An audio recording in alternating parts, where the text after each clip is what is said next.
Your brother owes $500,000. My father delivered the number over a plate of untouched roast beef. He rested his hands flat on the dining table, looked right at me and said, "You are paying it or you are no longer our child." I looked at my mother, waiting for her to step in. She stared at her napkin and refused to meet my eyes. I stood up from the table and said, "Then I am not."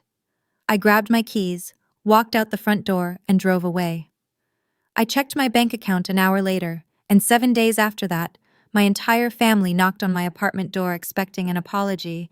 I opened the door, looked at them, and said 2 words: "Too late." Before I take you back to that Friday night and explain how a single declined credit card unraveled a $500,000 conspiracy, please take a moment to like and subscribe to Eldenly Stories. Drop a comment telling me your age and where you are listening from today. Now let me take you back to the dinner table. The drive from Columbus to my parents' house in Cleveland usually takes 2 hours. I made the trip that Friday because my father, Richard, used the word urgent on the phone. For a man who communicated in brief texts and terse nods, urgent meant a crisis. I assumed a medical emergency or a broken water heater. I walked into the house expecting paramedics or a plumber. Instead, I found a staged intervention. My name is Stella King. I am 32 years old, and I work as a senior actuary at a firm downtown. My job revolves around assessing risk, calculating probabilities, and spotting financial anomalies. I deal in hard data. Growing up in the King household required those exact survival skills. My older brother Preston was the golden anomaly my parents refused to correct. He played the charismatic entrepreneur, always one pitch away from a breakthrough. I served as the quiet baseline. I funded my own tuition at Ohio State, maintained an immaculate credit score, and saved for a down payment on a house in Grandview Heights. Preston received parental seed money for tech startups that dissolved within a year. Sitting at the dining table, the refrigerator hummed in the background, filling the heavy silence. I looked between my parents. Preston was conveniently absent. 500,000, I repeated, letting the syllables hang in the air. That is not a simple oversight, Dad. That is a mortgage. Where did the money go? Preston hit a snag with his logistics company, Richard said. He interlaced his fingers. He leveraged some assets. He needs liquidity, Stella. Family takes care of family. So you expect me to drain my savings and secure a loan to cover his failed business? Susan finally looked up. Her eyes shone with practiced tears. Stella, please. Your brother feels sick over this. We would not ask if another option existed. You earn a good salary. You can rebuild. If he defaults, he loses his livelihood. I ran the math in my head. $500,000 equaled more than half a decade of my gross salary. It represented every vacation I skipped, every late night at the firm, every dollar I guarded to secure my own future. My father was not asking for a favor. He was issuing a verdict. In his mind, my financial stability was simply a reserve fund for Preston's mistakes. If that is the cost of remaining your daughter, I said, I pass. I stood up. The legs of my wooden chair scraped against the hardwood floor. I did not raise my voice.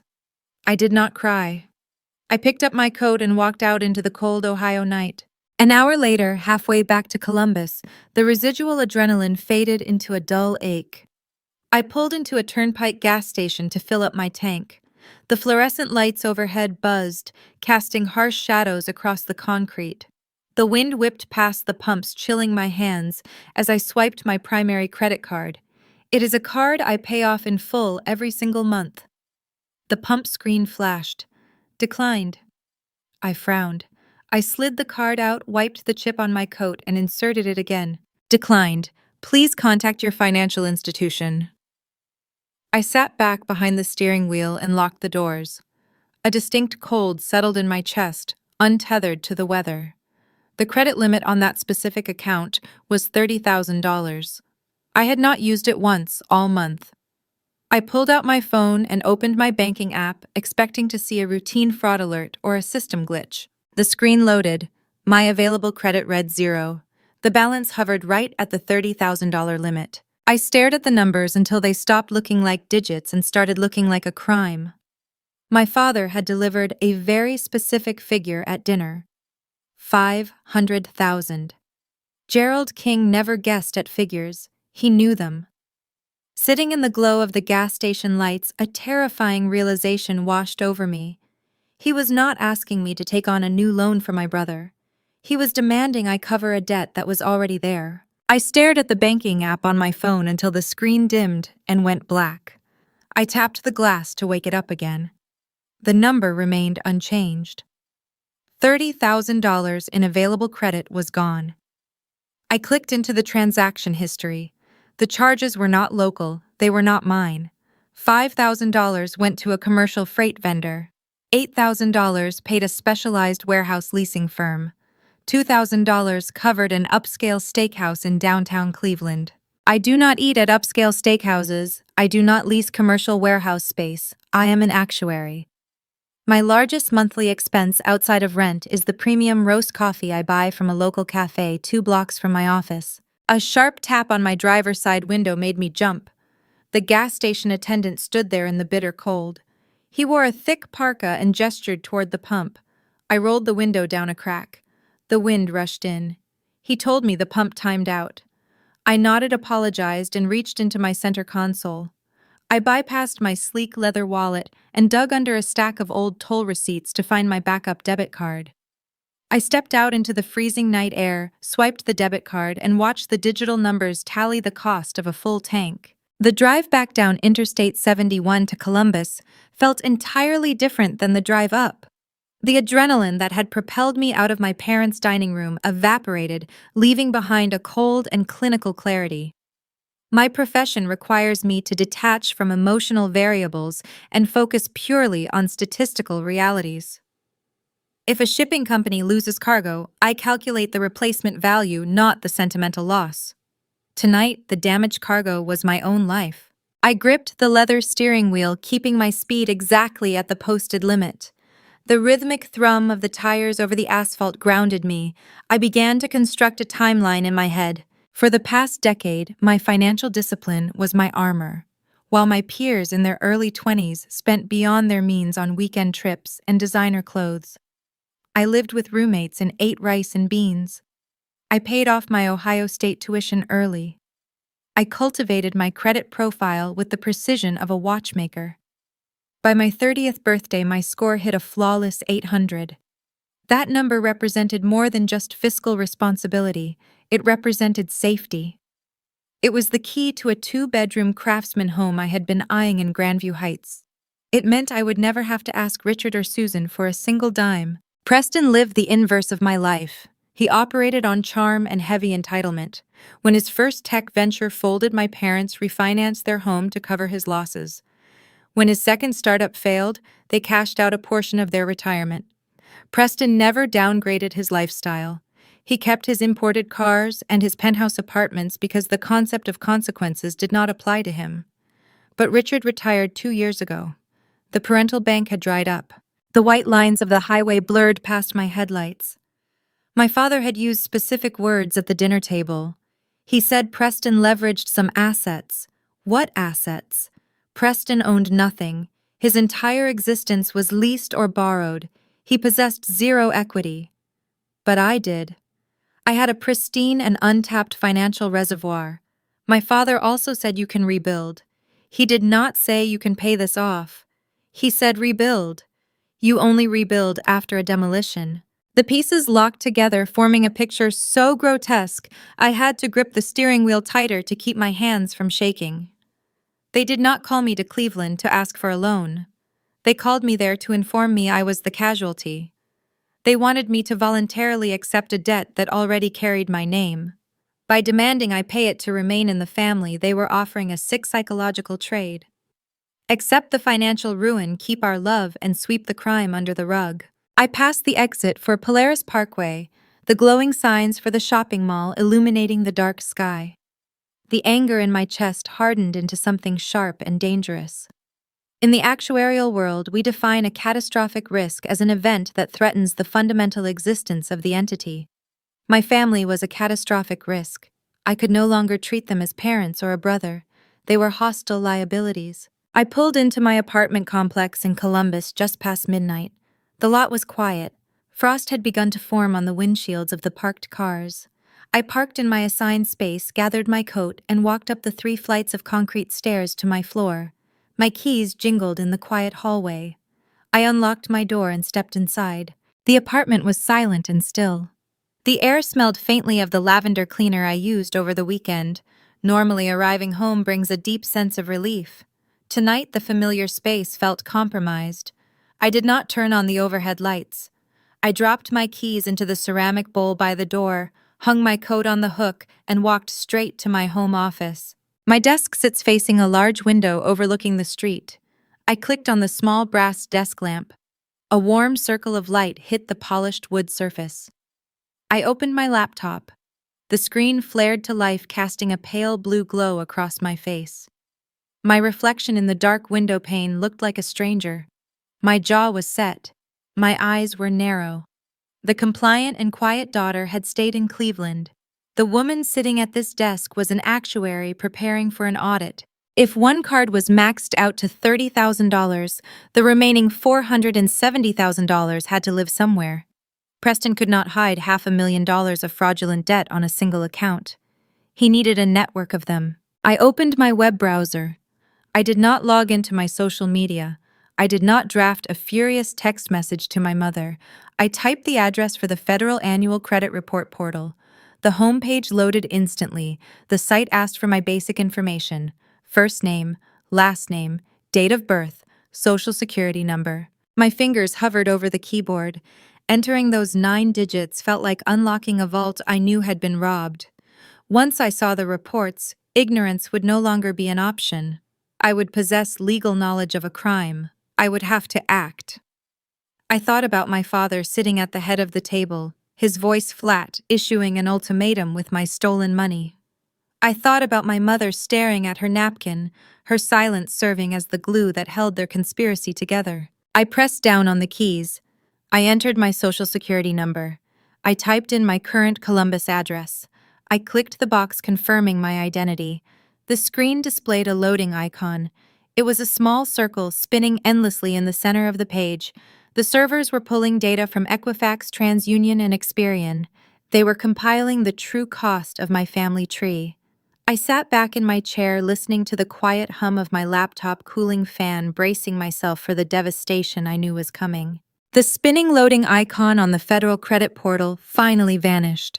The screen refreshed, generating 3 separate digital documents: Equifax, TransUnion, Experian.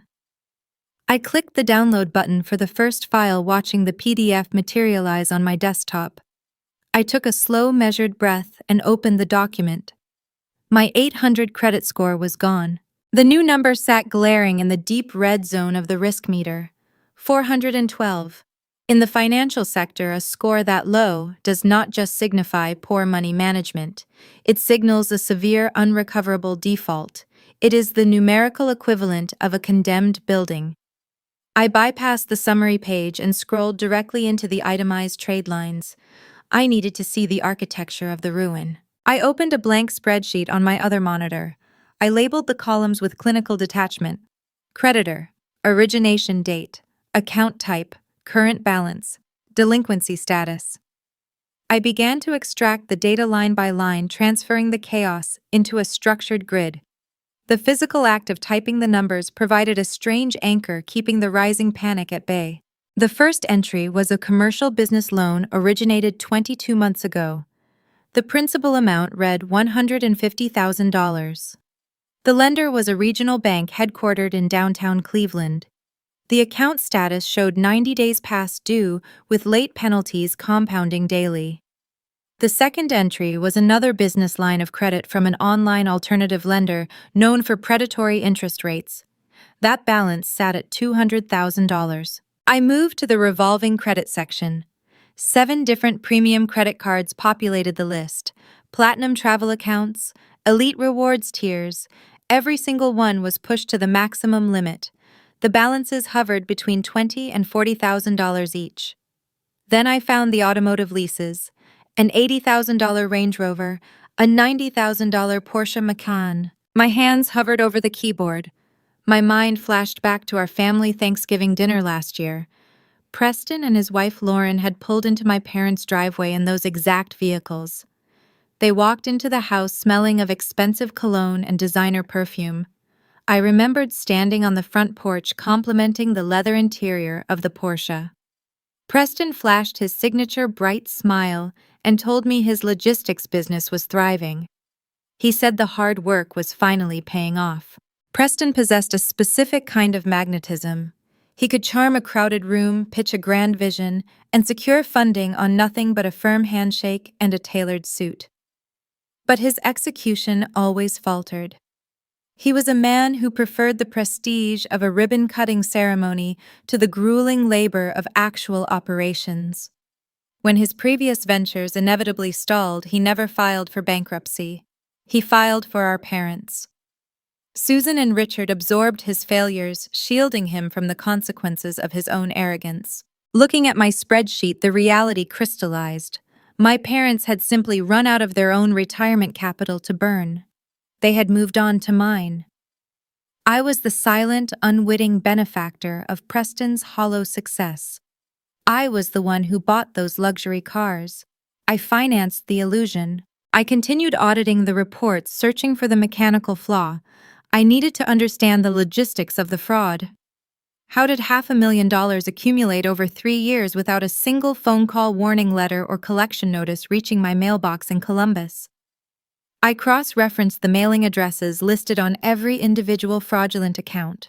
The TransUnion data provided the missing link. The address attached to the loans and the credit cards was not my apartment. It was not my parents' residential house. It was a post office box located in a strip mall on the west side of Cleveland. I stared at that zip code.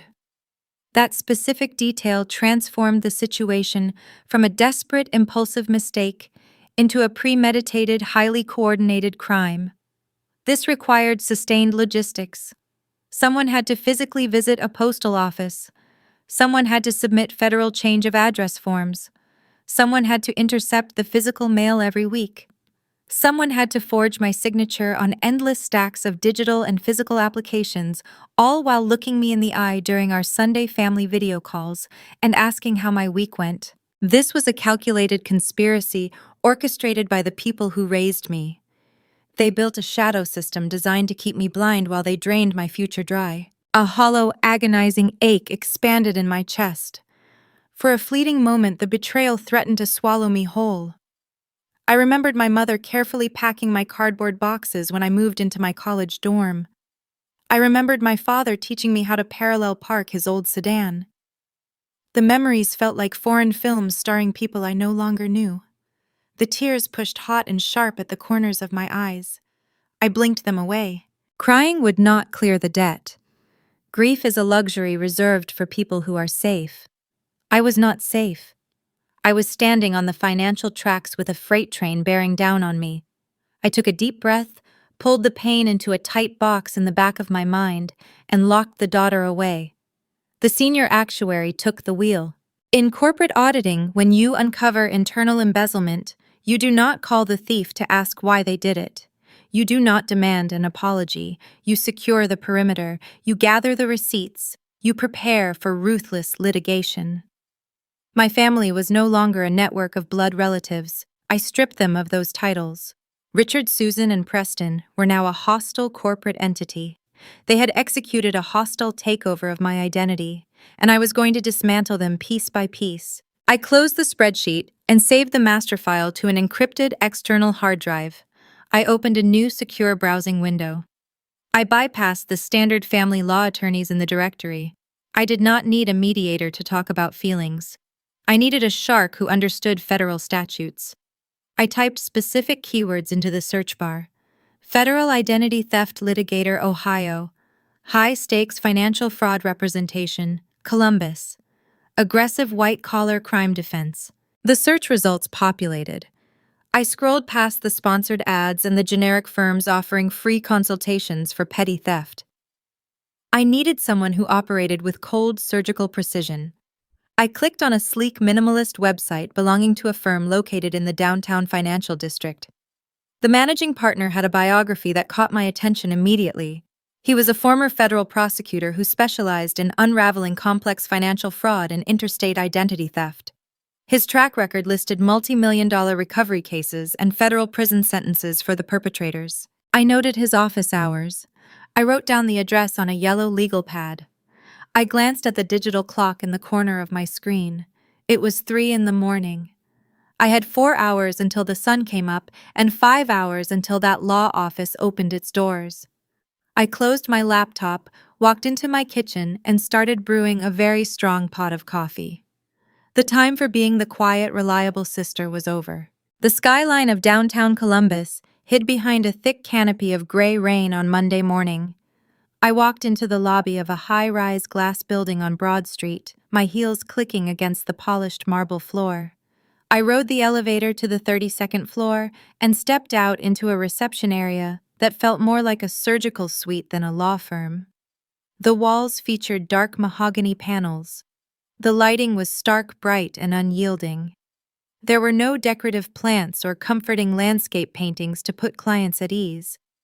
This space existed solely to dissect financial crimes and extract restitution. A receptionist in a tailored blazer directed me to a corner office at the end of a long hallway. Mitchell Reed sat behind a vast, uncluttered desk. He wore a charcoal suit that looked measured to the exact millimeter. Mitchell was a former federal prosecutor who spent a decade dismantling white-collar crime syndicates before moving to private practice. He did not offer a warm smile or a platitude about how sorry he was for my situation when I entered. I appreciated his coldness. Sympathy does not recover stolen funds. He gestured to a black leather chair opposite his desk. I sat down, opened my briefcase, and slid a dense manila folder across the polished wood surface. The folder contained the exact spreadsheets I had compiled in the dark hours of Sunday morning. Every fraudulent loan, every maxed-out premium credit card, and every luxury automotive lease was categorized, color-coded, and cross-referenced with the Cleveland post office box. Mitchell opened the file. The silence in the room stretched for 10 long minutes as he reviewed the data. The only sound was the crisp turn of paper and the steady patter of rain against the floor-to-ceiling windows overlooking the city. When he finally looked up, his expression remained perfectly neutral. His eyes held the icy calculation of a man who dealt exclusively in facts, evidence, and prison sentences. He placed his hands flat on the desk, his fingers steepled together. He told me the situation had escalated far beyond a simple domestic dispute over borrowed money. He stated the charges plainly. Forging signatures on commercial loan applications constitutes bank fraud. Intercepting financial documents using a remote hidden address constitutes federal mail fraud. Utilizing my Social Security number to secure $500,000 in credit lines represents aggravated identity theft. Each of these individual offenses carries a mandatory prison sentence. He spoke the words with clinical precision, ensuring I understood the gravity of the room we were sitting in. A heavy knot tightened in my throat. I had spent the weekend intellectualizing the betrayal to survive the initial shock, relying on my training as an actuary to detach from the pain. Hearing a former prosecutor attach strict legal definitions and multi-year prison terms to my parents and my brother brought a crushing weight crashing down on me. This was no longer just about paying off a debt. This was about liberty incarceration and the destruction of my family tree. Mitchell did not let me linger in the discomfort. He leaned forward and outlined the reality of my predicament. He explained that I possessed only 2 options, and neither of them allowed for a quiet, peaceful resolution. If I did not file formal police reports and submit sworn identity theft affidavits to the Federal Trade Commission, the government and the corporate creditors would hold me legally responsible for every single dollar. He pointed a silver pen at my printed spreadsheet. He reminded me of my profession. As a senior actuary, my entire career hinges on my fiduciary trustworthiness and ethical standing.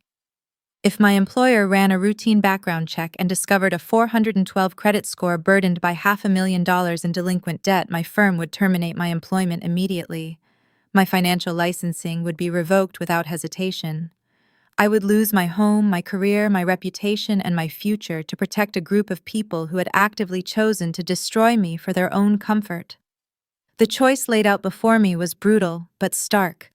I had to choose between saving my own life or sending my blood relatives to a federal holding cell. Mitchell leaned back in his leather chair and issued his first official directive as my legal counsel. He ordered a strict no-contact rule. He warned me that financial abusers excel at manipulating the narrative to play the victim. He said if I called my father to argue, Richard would twist my words, record the conversation out of context, and attempt to frame the entire ordeal as a misunderstood joint business venture gone wrong. Mitchell wanted to file the complaints today, blindside them with warrants, and let the authorities handle the messy fallout. I shook my head. I understood his logic from a pure legal standpoint, but I knew my father better than any prosecutor could. Richard was a master of plausible deniability. If the authorities knocked on his door tomorrow without warning, he would play the confused, well-meaning parent. He would claim I had verbally authorized the accounts to help my struggling brother and simply forgot the scale of the debt. He would hire a ruthless defense attorney to muddy the waters, tying me up in exhausting litigation for years while my credit remained in ruins. I looked Mitchell in the eye and pitched a different strategy. I told him we needed them to reveal their hand before the authorities arrived. We needed a documented admission of guilt to neutralize any potential defense strategy they might try to build. I wanted to force them into a tight corner where their deep arrogance would override their legal caution. Mitchell studied my face for a long moment. A faint, respectful nod broke his stoic demeanor. He agreed, but he insisted we set a rigid perimeter around the interaction to protect my liability. We needed to construct a legal trap that offered them a chance to speak, but provided them no room to escape. He turned to his computer and began typing rapidly. He drafted the required affidavits, the police report narratives, and the formal dispute letters for all the creditors listed in my spreadsheet. He printed the dense stack of documents and placed them on the edge of his desk. They represented the loaded gun that would end my family as I knew it. He told me to leave the papers unsigned for now. He handed me a terrifying piece of homework instead. I had to draft a message to my parents and my brother. It had to strip away all emotion, outline the exact scope of the fraud I had uncovered, and offer them a single window to surrender before I signed the documents. I packed the unsigned affidavits into my leather briefcase. The weight of the paper felt heavier than a block of solid lead. I walked out of the sterile law office and back into the rainy Columbus streets. The rain had intensified, washing away the grime of the city sidewalks. I sat inside my car watching the windshield wipers sweep back and forth across the glass. The fear that had gripped me over the weekend began to morph into something cold, sharp, and resolute. I pulled out my phone and opened the family group chat. I decided to give them one final high-stakes opportunity to confess. Tuesday evening brought a sharp drop in temperature across central Ohio. I sat at the oak desk in my home office, the unsigned federal affidavits resting in a neat, terrifying stack next to my keyboard. The brass lamp cast a warm glow over the stark white paper.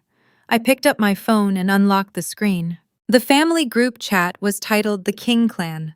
My mother had created it 5 years ago. Historically, the thread served as a digital scrapbook for mundane suburban updates. Susan posted pictures of her blooming hydrangeas. Richard forwarded conservative news articles without context. Preston shared glossy photos of his leased sports cars or humble brags about his latest business pitch. I usually responded with a simple thumbs up or a brief congratulation. I was the reliable audience for their curated lives. Tonight I was shutting the theater down. I opened a blank note application to draft my message. Mitchell had warned me about the dangers of emotional language. Anger provides a defense attorney with a motive to claim a familial grudge. Fear signals weakness. I needed to construct a text that read like a legal summons. I stripped away every ounce of daughterly affection and sisterly concern.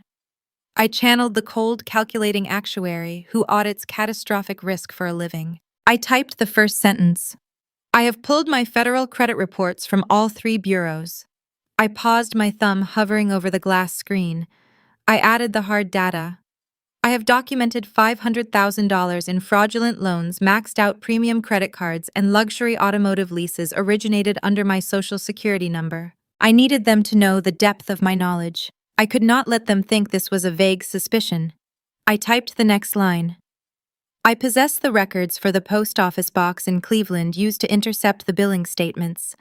I have copies of the forged signatures used on the commercial applications. Now came the trap. The perimeter Mitchell and I had designed. I typed the ultimatum. You have exactly 7 days. You will drive to Columbus, meet with my federal fraud attorney, confess to the theft, and sign a legally binding repayment agreement to clear my name. If you do not contact me to arrange this meeting by next Tuesday at noon, I will submit the signed affidavits to the Federal Trade Commission and the local authorities. I will press charges. I read the paragraph 3 times. It contained no exclamation points. It offered no room for negotiation. It was a sterile, factual equation. You stole my identity, so you will face the consequences. I copied the text, opened the King Clan group chat, and pasted the block of words into the message bar. The psychological weight of the moment pressed down on my chest. Hitting the send button meant crossing a threshold I could never walk back over. For 32 years, I had played the role of the compliant, low-maintenance child. I swallowed my grievances to maintain the fragile peace. Pressing send would ignite a fire that would burn the King family tree down to its roots. I stared at the green arrow on my screen. I thought about the Grandview Heights house I could no longer buy. I thought about my flawless credit score reduced to ash to fund Preston's delusions of grandeur. I tapped the arrow. The message flew upward, settling at the bottom of the chat history right below a picture Susan had sent on Sunday of a freshly baked pie. The digital delivery receipts appeared instantly. Delivered. Read by Richard. Read by Susan. Read by Preston. I set the phone face down on the desk, pushed my chair back, and waited. In any normal family conflict, a message like that would trigger an immediate explosive response. Phone calls would flood in. Denials would be shouted. Excuses would be typed in frantic, disjointed bursts. I expected my device to light up within seconds. Instead, the room remained dead quiet. The clock on my wall ticked off the seconds. The silence stretched from minutes into an hour, then 2 hours. The lack of a response spoke louder than any denial. Innocent people do not read an accusation of a $500,000 federal crime and say nothing. Innocent people demand explanations. They call the police themselves. My parents and my brother remained silent because they were in shock.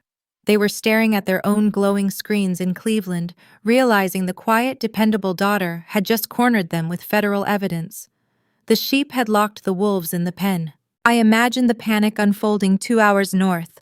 Richard was likely pacing the hardwood floors of their suburban home, calculating his dwindling options. Susan was probably sitting at the kitchen table, realizing her stolen postal scheme had collapsed. Preston was likely scrambling, wondering if the authorities were already tracking his leased Porsche. I left the phone on the desk and went to bed. I did not sleep. I stared at the ceiling shadows cast by the streetlights outside my window, listening to the hum of the city. The silence from my family felt heavy, like the shifting air pressure just before a tornado touches down. They were planning their countermeasure. Dawn broke, painting my bedroom walls in pale gray light. I walked back into the home office and picked up my device. The notification screen was empty. No missed calls from my father. No tearful voicemails from my mother. No apologies from the golden child. The 7-day countdown had officially begun, and they were choosing to waste their first 24 hours hiding. I went into the kitchen to brew coffee, mentally preparing to go to the office and act like my life was not actively imploding. The coffee maker hissed and sputtered. Just as I poured the dark liquid into my travel mug, my phone buzzed on the granite counter. A sharp spike of adrenaline hit my bloodstream. I set the pot down and picked up the device. It was not a message from Richard. It was not Susan. It was a text from Aunt Brenda, my father's older sister. I unlocked the screen. The message was a dense block of text dripping with venom. "How dare you treat your own flesh and blood this way," Brenda wrote. "Your father called me in tears this morning. He told me Preston is struggling to keep his business afloat and asked you for a simple temporary loan. He said you refused out of pure jealousy and threatened to sue them for asking. You are a selfish, ungrateful girl. Family first, Stella. Always. You should be ashamed of yourself. I stared at the words, the coffee turning bitter in my mouth. Before I could process Brenda's attack, the phone vibrated again. A message arrived from my cousin Mark, then another from Uncle David. Mark wrote, "Disgusting behavior, Stella. They paid for your college, and this is how you repay them, threatening lawyers over a family favor." David sent a shorter, sharper text. "Do not bother coming to Thanksgiving. We take care of our own. Clearly you are not one of us." The realization hit me with the force of a physical blow. Richard had not spent the night reflecting on his crimes or preparing a confession. He had spent the night working the phones. He recognized the severe legal jeopardy he faced, so he pivoted to the only strategy he knew. He launched a preemptive strike. He twisted the narrative. He hid the $500,000 identity theft, the forged documents, and the secret post office box. He fed the extended family a manufactured story about a cruel, wealthy daughter refusing to throw a life preserver to a drowning brother. My father was using his siblings and nephews as foot soldiers to terrorize me into dropping the ultimatum. He thought the weight of collective familial rejection would break my resolve. He thought I would prioritize my reputation at the family reunion over my own survival. The phone vibrated a fourth time. Another notification popped onto the screen. It was not a text from an angry relative. It was an automated email alert from the United States Postal Service regarding an old change of address request. I set my coffee mug down on the counter. The smear campaign was a distraction. The real evidence of my mother's betrayal was sitting right inside my inbox waiting to be opened. My phone vibrated on the granite kitchen counter, sliding a fraction of an inch with every incoming notification. The screen illuminated went dark and flared to life again in a relentless digital assault. The 7-day countdown I had issued to my parents and my brother was barely 12 hours old, but my father had already deployed his countermeasure. Richard recognized the severe legal jeopardy closing in around him. He knew he could not outsmart a federal fraud attorney or erase the undeniable paper trail of his crimes. Instead of preparing a confession, he flipped the narrative. He weaponized our extended family network to control the fallout. I picked up the device and unlocked the screen. The messages were not apologies from my parents. They were incoming salvos from aunts, uncles, and cousins. Richard had spent his morning working the phones, spinning a brilliant, sympathetic lie. He told the King relatives that Preston was experiencing a temporary cash flow issue with his logistics business. He claimed he had humbly asked his wealthy, successful daughter for a simple loan to bridge the gap. In his manufactured version of events, I had cruelly refused to help my struggling brother and threatened to sue my own parents out of petty, deep-seated spite. The lie was highly effective because it played perfectly into the established architecture of our family dynamics. Historically, the extended King relatives worshipped at the altar of Preston. He was the golden child, the charismatic heir apparent, who could do no wrong. When we were children, Preston received standing ovations for mere participation. When I brought home flawless academic report cards, I received a brief nod of acknowledgement. The double standard defined every family gathering. If Preston crashed a car, Richard bought him a newer model the following week, citing the need for reliable transportation. When I needed a vehicle for college, Susan handed me a local bus schedule and told me hard work builds character. My relatives enabled Preston at every turn. Aunt Brenda routinely slipped him $20 bills well into his late 20s. Whenever his startup companies failed, Uncle David called him an ambitious visionary, taking brave risks. My stability, meanwhile, was never celebrated. It was merely expected. I was the reliable background noise, the designated safety net they assumed would always catch their golden boy when gravity finally took hold. My phone chimed again, signaling a new voicemail. It was Aunt Brenda. I tapped the play icon, letting her voice echo through the quiet kitchen. She did not bother offering a greeting. She launched into a blistering tirade, her tone dripping with condescension. She accused me of betraying my blood. She claimed I had forgotten where I came from, corrupted by a downtown corporate paycheck. She stated that Richard was beside himself with grief over my heartless behavior. She ended the recording by saying family puts family first, followed by a sharp, disgusted sigh before disconnecting the line. The digital onslaught continued. Cousin Mark sent a text accusing me of professional jealousy. Mark worked as a mid-level manager at a warehouse and idolized Preston. He wrote that I just hated seeing my brother build something of his own while I crunched numbers in a sterile cubicle.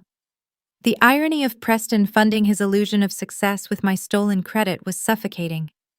Uncle David sent a rambling message detailing my father's supposed high blood pressure. David framed my refusal to pay the debt as a literal death sentence. He typed that if Richard suffered a heart attack over this stress, the blood would be on my hands. The injustice burned hot and bright in my chest. A primal instinct urged me to reply. I wanted to type out the undeniable truth. I wanted to send them the staggering spreadsheets, the ruined credit scores, and the documented federal theft. I wanted to scream that their beloved visionary had stolen $500,000. I wanted to shatter their comfortable delusions and force them to look at the monster Richard truly was. But I remembered Mitchell Reed sitting behind his mahogany desk. He had warned me about this exact scenario. He called it the smear campaign. If I engaged, I compromised our carefully laid legal trap. If I defended myself in a group text, I gave Richard the ammunition he needed to claim I was unstable, vindictive, and erratic. I had to endure the character assassination in silence. I employed the gray rock method. In psychological warfare, the gray rock technique is a defense mechanism used against manipulative individuals. You offer them nothing, no emotion, no reaction, no leverage. You become as uninteresting and unresponsive as a gray stone in the dirt. Every time my thumb hovered over the keyboard to type a scathing rebuttal, I forced myself to set the device down. Silence remained my only shield, but the restraint required to maintain it felt like holding my breath underwater. I did not reply to a single text. I did not return a single phone call. Instead, I treated every incoming message as further evidence of witness intimidation. I opened a new folder on my encrypted hard drive. I took precise screenshots of every guilt trip, every threat, and every passive-aggressive remark. I downloaded Brenda's voicemail and saved the audio file. My relatives thought they were putting a rebellious daughter in her place. They did not realize they were creating a pristine paper trail for a federal prosecutor. The isolation felt profound. Standing alone in my kitchen, I realized I had lost more than just my parents and my brother. I had lost the entire network of people who shared my last name. Every birthday party, every holiday dinner, every shared childhood memory was retroactively poisoned. They chose the comfortable lie over the inconvenient truth. They chose Preston because they always chose Preston.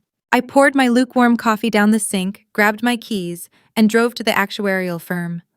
I spent the next 8 hours calculating risk algorithms for corporate clients, compartmentalizing the domestic warfare waiting on my phone. The juxtaposition of my professional life and my personal nightmare created a jarring cognitive dissonance. I sat in a glass-walled conference room, evaluating mortality tables and risk premiums for a corporate pension fund, while my own blood relatives actively worked to dismantle my existence. The numbers on my work monitors made logical sense. The numbers on my credit report did not. I found a strange refuge in the cold, unyielding logic of actuarial science. Math does not lie. Math does not send passive-aggressive voicemails. When I returned to my apartment that evening, the sun had dipped below the horizon, turning the Ohio sky a bruised shade of purple. I dropped my briefcase on the couch and retreated straight to my home office. I needed to finish organizing the digital evidence before sending my daily status update to Mitchell. I opened my personal email inbox to transfer the screenshots from my phone. As I scrolled past the latest incoming messages from Mark and David, my eyes caught a subject line from an automated alert I had received early that morning. The sender was the United States Postal Service. During the initial shock of the morning smear campaign, I had pushed the notification aside, assuming it was a routine delivery update. Now, in the quiet of my office, the alert demanded my full attention. The email referenced a digital inquiry into a historical change of address request linked to my Social Security number. The post office box in Cleveland served as the central nervous system of the entire fraud.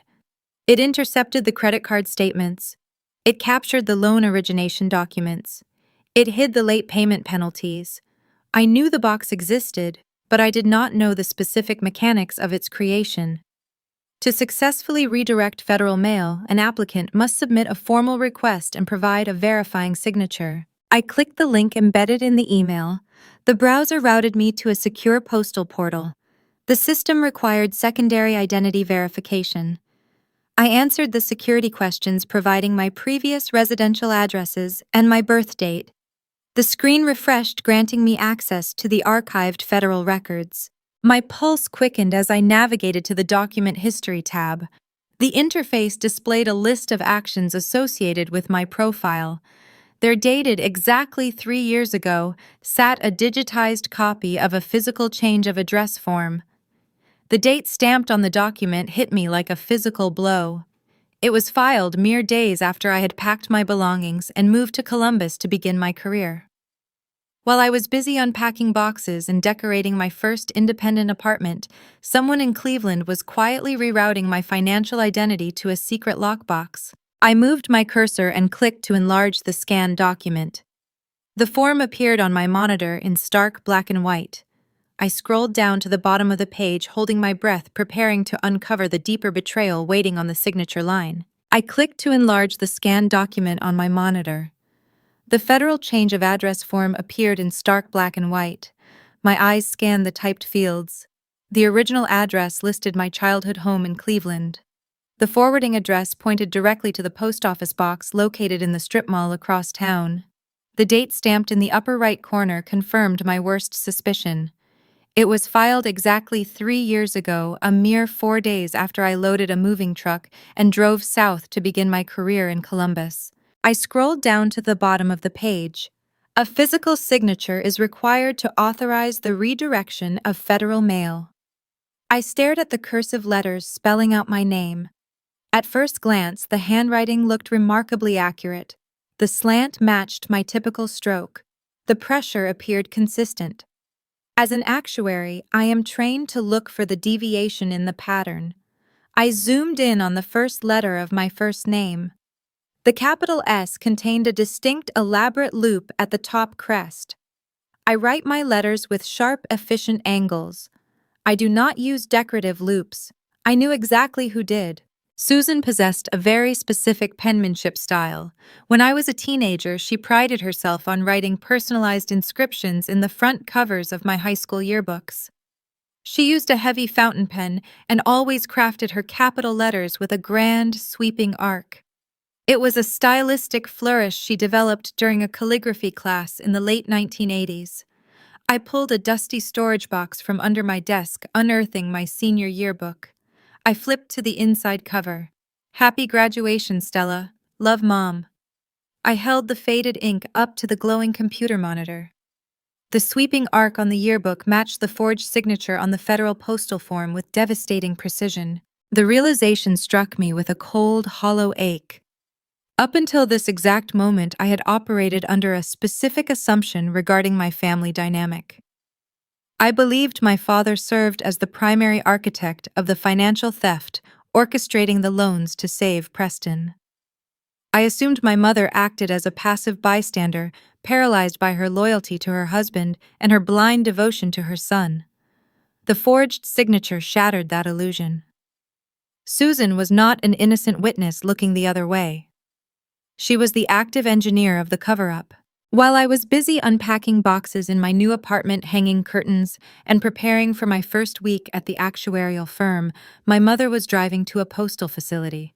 She stood at a counter, requested a federal form, and methodically forged her own daughter's handwriting. She established the invisible barrier that kept me blind to the accumulating debt. She intercepted every billing statement, every late notice, and every collection warning.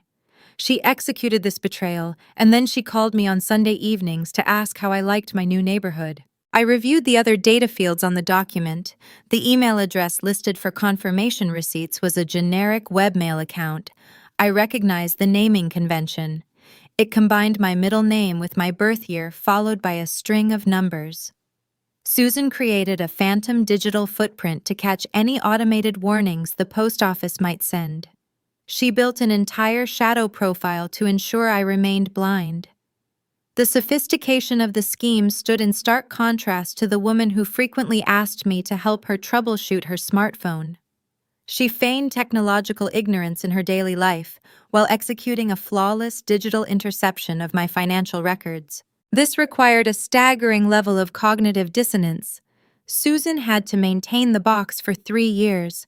That meant paying renewal fees. That meant driving to the strip mall regularly to collect the mounting pile of late notices. She held the physical evidence of my ruined credit in her hands every month. She saw the premium credit card statements detailing Preston's upscale steakhouse dinners. She saw the invoices for the luxury automotive leases. She processed the data, paid the postal fee, and maintained the illusion. During the holidays, she mailed me carefully wrapped sweaters and handwritten greeting cards. She used the same hand to write, "Thinking of you," that she used to sign fraudulent commercial loan applications. The psychological weight of that duality was terrifying. It meant my mother possessed a capacity for deception I could scarcely comprehend. A deep, profound grief settled into the room. I mourned the mother I thought I had. I grieved the woman who taught me how to tie my shoes and baked cookies for my elementary school bake sales. That woman did not exist anymore. She had been replaced by an accomplice to a $500,000 crime. A stranger stealing your identity is a random act of misfortune. Your own mother stealing your identity is a calculated execution. I thought about the tears she cried at the dining room table during the initial confrontation. She had looked down at her floral napkin, weeping over her son's supposed misfortune. Those were not tears of genuine sorrow, they were tactical maneuvers. She cried to manipulate my empathy. She hoped I would yield to the emotional pressure and absorb the debt to spare her the pain. She weaponized my compassion against me. I closed the yearbook and shoved the storage box back under the desk. The grief evaporated, replaced by an icy, impenetrable resolve. Mitchell Reed warned me that financial abusers rely on sentimentality to escape consequences. They weaponize nostalgia. Susan used her role as my mother as a shield, hoping the biological connection would prevent me from taking legal action. She underestimated the daughter she raised. I downloaded the scanned postal form and attached it to a new encrypted email.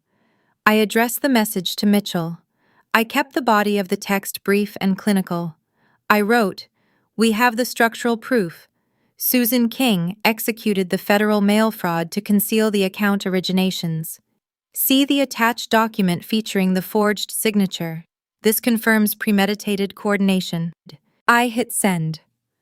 The digital file traveled across the city's servers, landing directly in the inbox of a former federal prosecutor. The trap was no longer just a threat. The documentation transformed the ultimatum into a guaranteed conviction. My mother handed me the exact rope needed to end her freedom. I stood up from the desk and walked into the kitchen. The digital clock on the microwave glowed a neon green. It was nearing 11 at night. The city outside my window had quieted down.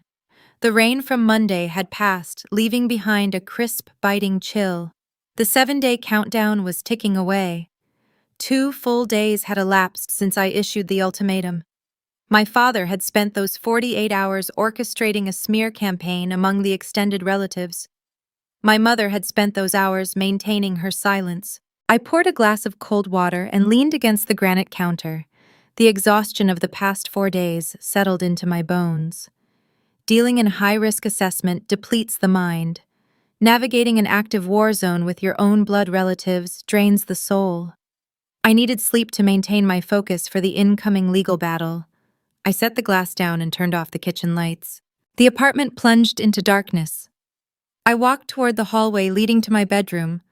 I unbuttoned the cuffs of my work blouse, eager to shed the corporate armor for a few hours. A harsh mechanical buzz shattered the silence. The sound echoed off the hardwood floors. It was the security intercom panel mounted near my front door. I froze in the hallway. My apartment building employs a strict access control system. Visitors cannot enter the lobby without a resident buzzing them through the exterior glass doors. Deliveries cease at 8 in the evening. My friends and colleagues always text before arriving. Nobody visits unannounced at 11 on a Tuesday night. The buzzer sounded again, longer this time. The abrasive noise grated against my frayed nerves. I walked softly to the entryway. I did not turn on the foyer light. I approached the intercom panel and activated the video feed without pressing the two-way audio button. A small, grainy color monitor flickered to life. The camera angle pointed downward at the illuminated front stoop of my building. A lone figure stood under the yellow glow of the exterior security light. She wore a beige trench coat, the collar turned up against the cold wind.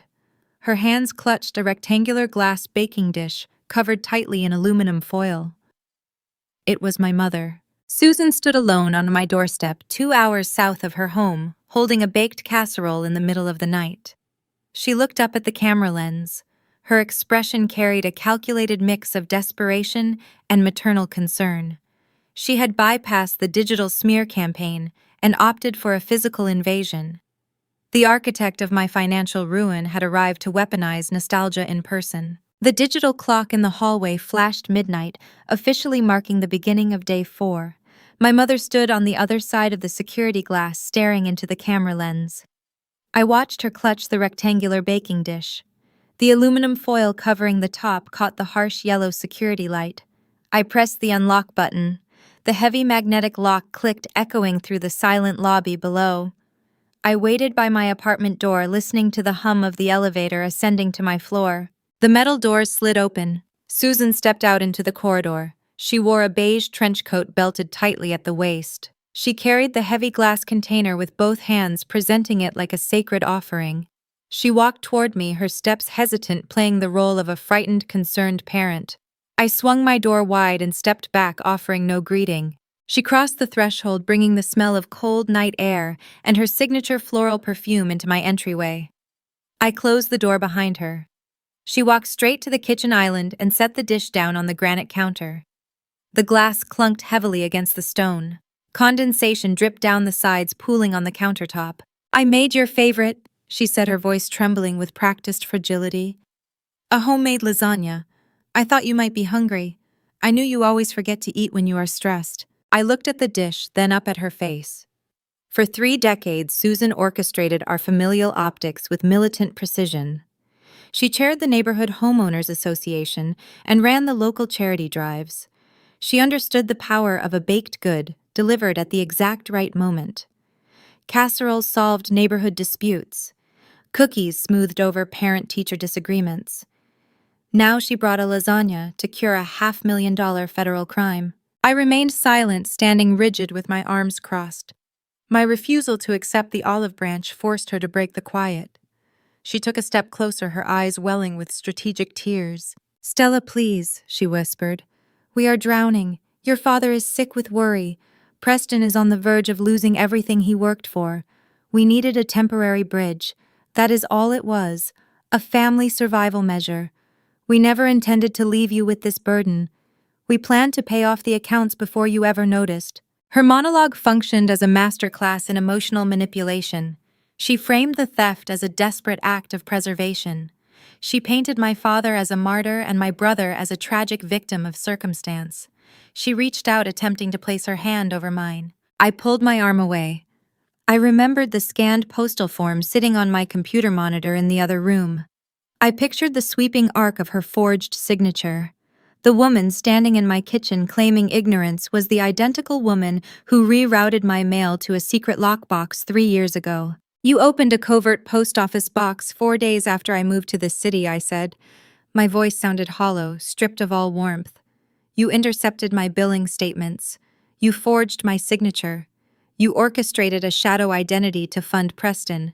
Do not stand in my home and call that a temporary bridge." Susan flinched. She did not expect me to possess the granular details of the mail fraud. The tears stopped immediately. The fragile mother routine faltered. She took a deep breath, smoothing the front of her trench coat. When the emotional plea failed, she pivoted to her backup plan. She reached into her leather handbag and retrieved a folded piece of paper. She slid the document across the granite island, stopping right next to the cold lasagna. "I want to make things right," she said. "I want to fix this legally. Your father spoke to a consultant. If you sign this, it will protect all of us from a messy public scandal. It makes things legally okay for everyone." I picked up the paper. It was a typed form dense with legal jargon. I scanned the heading. It read, Retroactive Proxy Authorization. The text below stated that I granted Richard and Susan full legal authority to originate financial accounts, secure commercial loans, and manage credit profiles on my behalf, backdated to a period covering the last 36 months. A cold fury radiated through my chest. The audacity paralyzed me for a fraction of a second. She did not drive 2 hours in the middle of the night to apologize. She came to execute a legal trap. If I signed that paper, I would voluntarily legitimize the entire fraud. I would grant them retroactive permission to ruin my life. I would absolve them of federal crimes and chain myself to the crushing debt forever. A stranger robs you with a weapon. A mother robs you with a casserole and a pen. I set the document down on the counter. I looked her directly in the eyes. I am not signing a confession to your crimes. Susan stiffened. The last remaining trace of maternal warmth vanished from her face. Her posture straightened, transforming her from a weeping mother into a cornered predator. You are destroying this family over money, she hissed. We gave you everything. We clothed you, we educated you, and the moment your brother needs a fraction of your success, you turn into a heartless, calculating machine. I am the machine you created, I replied. You have 3 days left. Go back to Cleveland, meet with Mitchell Reed, sign his repayment agreement, or I send the postal evidence to the authorities on Tuesday at noon. Her expression hardened into pure venom. She snatched the unsigned proxy authorization off the counter and shoved it into her purse. She did not say goodbye. She turned on her heel, marched to the front door, and yanked it open. The heavy metal slammed shut behind her, vibrating the pictures hanging on my entryway wall. I stood alone in the kitchen. The lasagna sat untouched on the island. I picked up the heavy glass dish, walked to the trash can, and dropped it inside. The dull thud echoed in the quiet apartment. I returned to my home office and woke up my computer. My mother claimed they stole the money to save Preston from losing his logistics business. But $500,000 provides an extraordinary amount of liquidity for a struggling firm. Desperate businesses use funds to pay warehouse rent and satisfy vendor invoices. They do not use survival funds to lease Porsche SUVs and eat at upscale steakhouses. If they were truly bankrupt, the math would align. In my profession, numbers always tell a coherent story. The figures on my credit report described a lavish spending spree, not a corporate rescue mission. I pulled up the spreadsheet containing the categorized credit card transactions. I needed to look past the bank statements and find the physical assets. I needed to figure out exactly where the stolen $500,000 went. I returned my focus to the glowing computer monitor. The spreadsheet detailing my ruined credit history sat open on the screen, a digital monument to my family and their betrayal. My mother had just stood in my kitchen clutching her glass baking dish, insisting the theft was a tragic act of familial preservation. She claimed they only crossed the legal line because Preston faced imminent corporate bankruptcy. As an actuary, I never accept a narrative without running the corresponding numbers. I needed to test her hypothesis against the raw financial data. I opened a new browser window to begin the investigation. Preston maintained a sparse digital footprint. He understood that creditors and angry investors often scoured the internet for hidden capital. His wife operated under a totally different set of rules. Lauren viewed discretion as a personal failure. She grew up in a comfortable suburban neighborhood, but she always coveted the elite echelon of society. She married my brother because he sold her a vision of limitless, unearned wealth. She treated her social media presence like a reality television broadcast, desperate to project an influencer facade. Lauren kept her primary profile private, but she possessed a fatal flaw common among aspiring socialites. She constantly tagged her geographic locations, her favorite luxury boutiques, and her wealthy acquaintances. I applied basic open-source intelligence gathering techniques. I bypassed her locked account by searching for the public profiles of her closest friends, the businesses she frequented, and the event photographers she hired. I treated her digital shadow the same way I treat a fraudulent corporate insurance claim. I pulled up the TransUnion data file. I selected a specific charge from a premium platinum card, On a crisp Tuesday in October, the account registered a $12,000 swipe at a high-end designer boutique on Fifth Avenue in New York City. I entered the boutique name and the exact date into the social media search bar. A public photograph generated instantly. It featured Lauren standing on the New York sidewalk flanked by two friends. She carried 5 oversized branded shopping bags. The caption detailed a spontaneous girls' trip to the city. My stolen credit funded her spontaneous wardrobe expansion. I dug deeper, matching the dates on my spreadsheet with the timeline of her public appearances. A massive charge caught my eye. On February 14th, a different rewards card absorbed a $28,000 hit at an exclusive jewelry broker in Chicago. I cross-referenced that date with the tagged photos from the jeweler. The search produced a glossy image posted on the morning of February 15th. The caption read, "Valentine Holiday Perfection. Hubby spoiled us." The photograph displayed 2 wrists resting casually on the steering wheel of a luxury vehicle. Both wrists sported brand-new matching gold Rolex watches. The sunlight caught the diamond bezels, reflecting a blinding testament to their greed. I stared at those gold watches. I remembered packing my own lunch every single day for 8 years to save for a house down payment. I remembered driving my reliable sedan through brutal Ohio snowstorms because I refused to take on an auto loan. I looked closer at the photograph. The steering wheel in the background bore a distinct silver emblem. I checked the automotive lease records on my spreadsheet. 2 weeks prior to the watch purchase, someone used my social security number to secure a $90,000 Mercedes SUV. The pieces locked together with sickening precision. I scrolled further down the transaction list. In early December, a travel concierge service billed $40,000 to another fraudulent account. I searched the digital tags for the concierge firm. I found a public promotional post highlighting their premium clients. The image featured a smiling group on a snow-covered mountain in Aspen. Preston and Lauren stood in the exact center of the frame. They wore premium designer ski gear and held crystal flutes of champagne. The narrative of the struggling entrepreneur collapsed entirely. They did not steal my future to keep the lights on at a failing logistics company. They did not forge my signature to put food on the table or cover emergency payroll. They stole my future to fund a delusion of grandeur. They robbed me to buy the approval of strangers on the internet. Any lingering trace of biological loyalty inside me evaporated. The guilt I felt about sending my parents to a federal holding cell vanished into the cold air of my apartment. This was not a desperate survival tactic. This was an act of profound, calculated gluttony. They harvested my discipline to buy shiny trinkets. The sheer entitlement fueled a new dangerous resolve inside my chest. I shifted my stance from defensive preparation to fierce offensive execution. In federal fraud cases, recovering stolen funds requires locating physical assets. The government cannot seize a lifestyle, but they can seize a gold Rolex. I opened a presentation software program. I began compiling a targeted dossier, acting as a financial bounty hunter. I matched every high-value transaction on my credit report with the corresponding photographic evidence.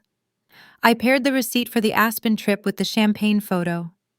I linked the jewelry boutique charge to the matching watches. I attached the Mercedes lease agreement to a picture of Lauren posing beside the vehicle in a private parking garage. I captured the metadata, the timestamps, and the location tags. I organized the pages with clinical efficiency. I typed a title across the cover page. Asset Forfeiture Targets. I attached the PDF to an encrypted email and sent it directly to Mitchell Reed. The authorities would not have to hunt for the stolen money. I was handing them an itemized map pointing straight to my brother and his wife. The audience for their curated lifestyle was about to include the Federal Bureau of Investigation. Day 5 arrived with a heavy, oppressive silence. The sun rose, casting long shadows across Columbus.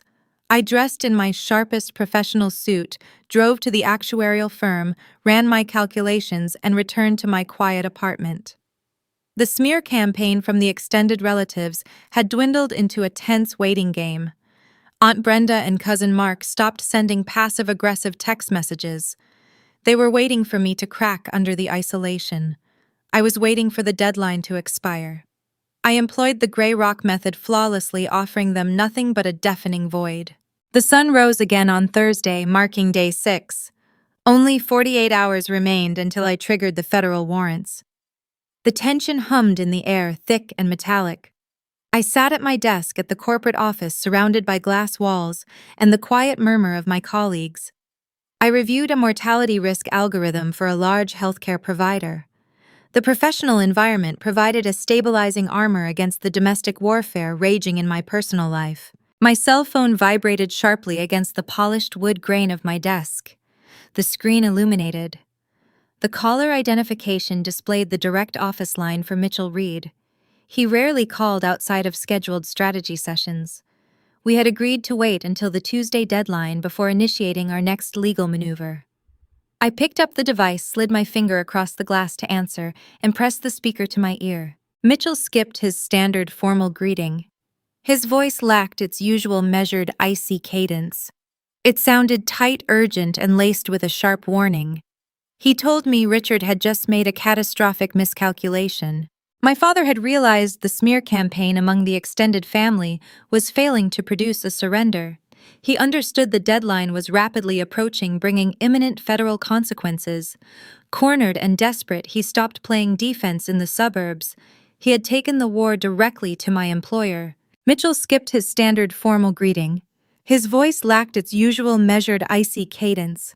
It sounded tight, urgent, and laced with a sharp warning. He told me Richard had just made a catastrophic miscalculation. My father had realized the smear campaign among the extended family was failing to produce a surrender. He understood the deadline was rapidly approaching, bringing imminent federal consequences. Cornered and desperate, he stopped playing defense in the suburbs.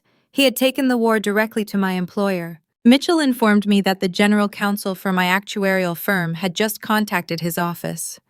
Richard did not call to ask for me. He bypassed my direct extension, navigated the corporate directory, and dialed the director of human resources. In my profession, reputation serves as the ultimate currency.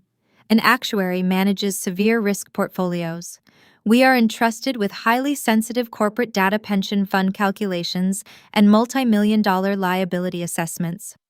A single whisper of financial instability or ethical compromise represents a career death sentence. The firm will terminate a compromised employee instantly to protect client trust. Richard understood this dynamic. He spent 30 years managing a regional paper supply company. He knew how corporate human resources departments functioned. He assumed that by threatening my livelihood, I would drop the federal charges to save my paycheck. It is the classic playbook of a cornered abuser. Destroy the independence of the target so they possess no choice but to comply. I hung up the phone with Mitchell, stood up from my desk, and walked down the glass-walled corridor to the Human Resources Department. The corporate environment around me buzzed with the quiet, efficient energy of analysts running predictive models. I felt a surreal disconnect between the sterile, logical space I worked in and the chaotic extortion plot orchestrated by my own father. I entered the office of the personnel director, a seasoned executive named Diane. She sat behind a polished glass desk. Her expression caught somewhere between professional concern and quiet disbelief. She gestured for me to sit in the chair opposite her computer monitor. She explained that a man identifying himself as Richard King had left a highly disturbing voicemail on her direct corporate line early that morning. Diane clicked her mouse. The audio file began to play through the small desktop speakers. The sound of my father speaking filled the quiet office. His voice did not carry the booming authoritative resonance he used at the Thanksgiving dinner table. The pitch was strained tight and frantic. I could hear his shallow breathing in the background, betraying the severe panic hiding beneath his words. "This is Richard King," the recording began. "I am calling regarding my daughter Stella. It breaks my heart to say this, but I have a moral obligation to your firm and your clients. Stella is suffering from a severe psychiatric episode. She recently embezzled a significant amount of money from our family trust to fund an undisclosed addiction. She is unstable, prone to pathological lying, and poses a severe liability to your operations. I urge you to suspend her access to any sensitive financial accounts immediately." The recording clicked off. The silence in the office felt heavier than lead. I sat still, processing the sheer depth of his betrayal. Richard did not merely ask them to fire me. He crafted a venomous, calculated lie designed to permanently revoke my professional licensing. He accused me of the exact crime he committed, projecting his own financial theft onto me. He tried to brand me as a psychiatric liability and an embezzler. If his plan succeeded, I would lose my income, my health insurance, and my ability to hire a federal litigator.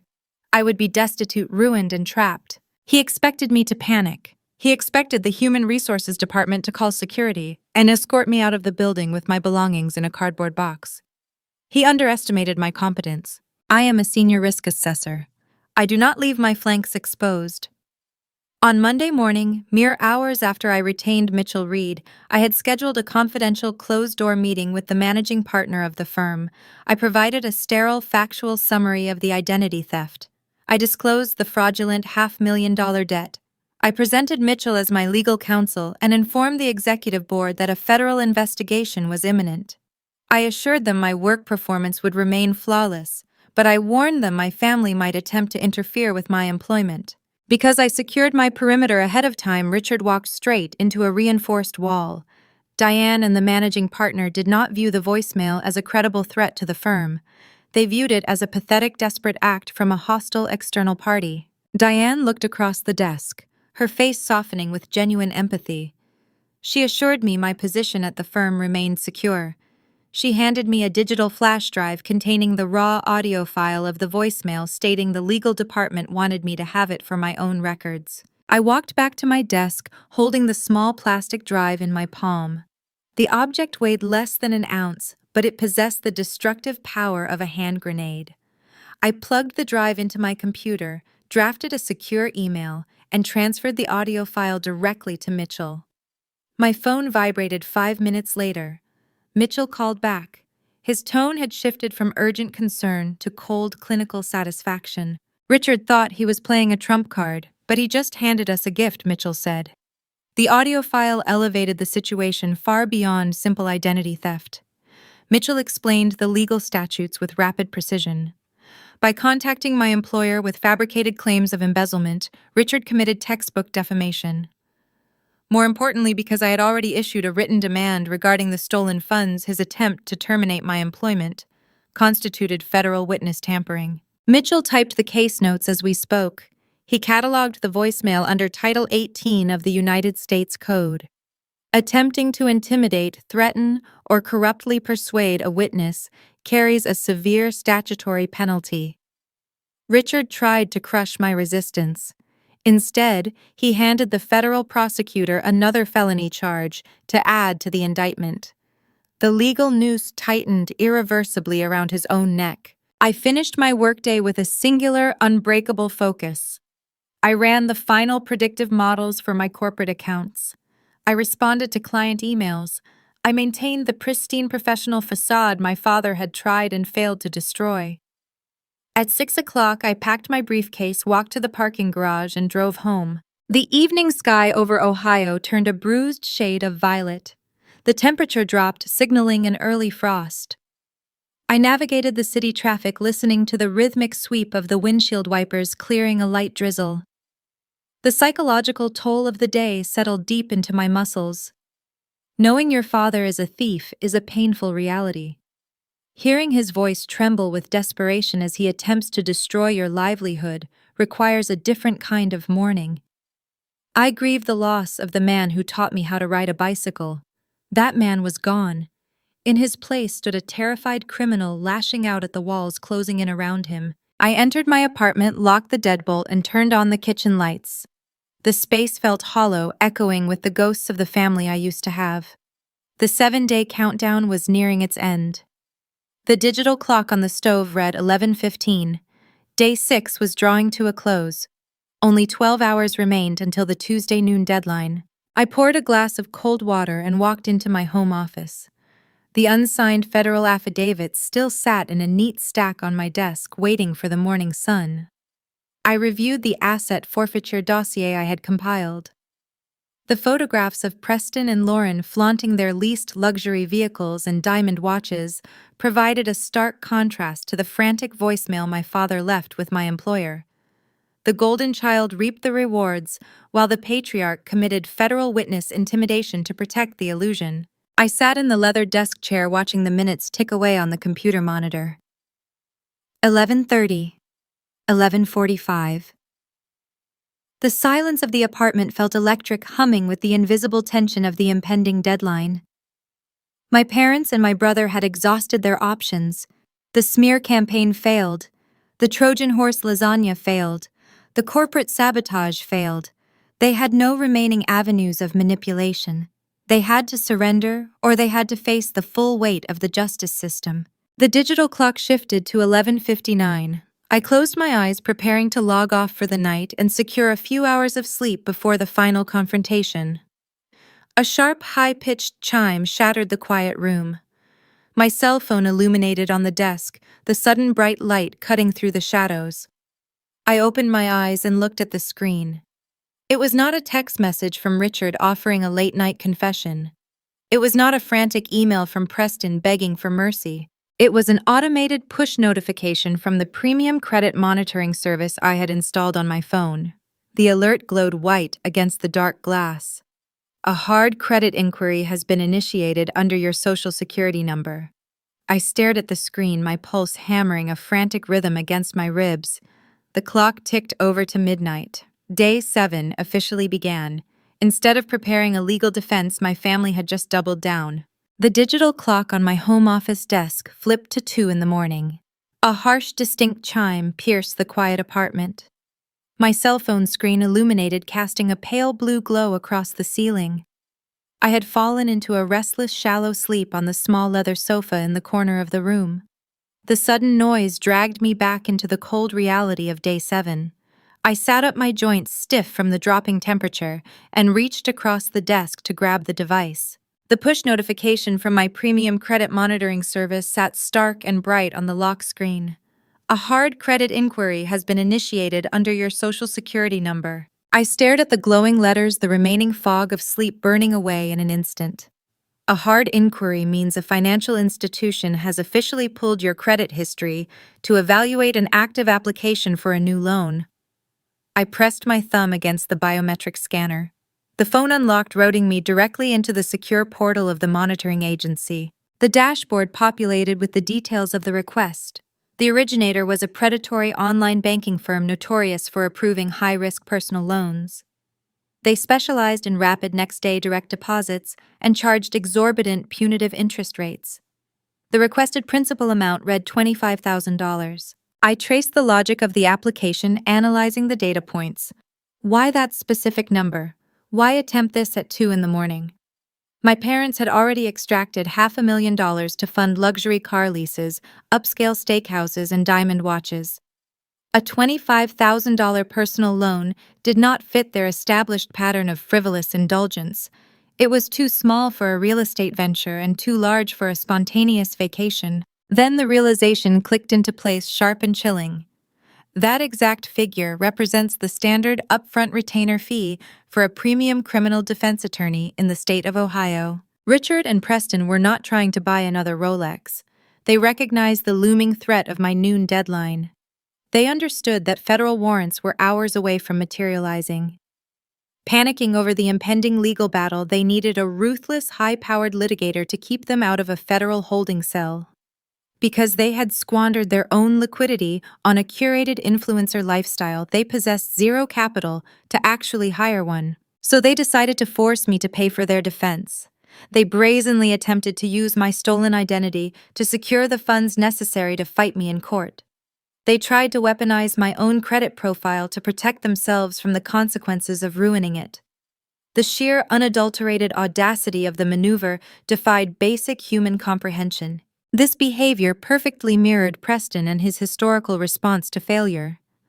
During his sophomore year of college, Preston organized a high-stakes underground poker ring with his fraternity brothers. He lost his entire semester of tuition in a single evening. Instead of walking away and accepting the loss, he borrowed double the amount from a predatory campus bookie. He convinced himself he could win it back, cover the spread, and emerge victorious. He operated on a toxic, combustible blend of unearned confidence and frantic desperation. When the bookie came to collect, Richard ultimately bailed him out. My father drained a college savings fund meant for my graduate school tuition to pay off the gambling debt. Richard did not punish Preston. He blamed the other players for taking advantage of his son. Richard taught Preston that doubling down was a valid, effective survival strategy provided someone else absorbed the collateral damage.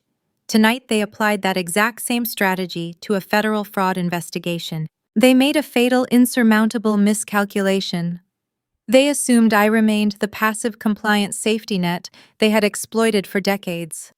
They believed I issued the 7-day ultimatum as an emotional bluff.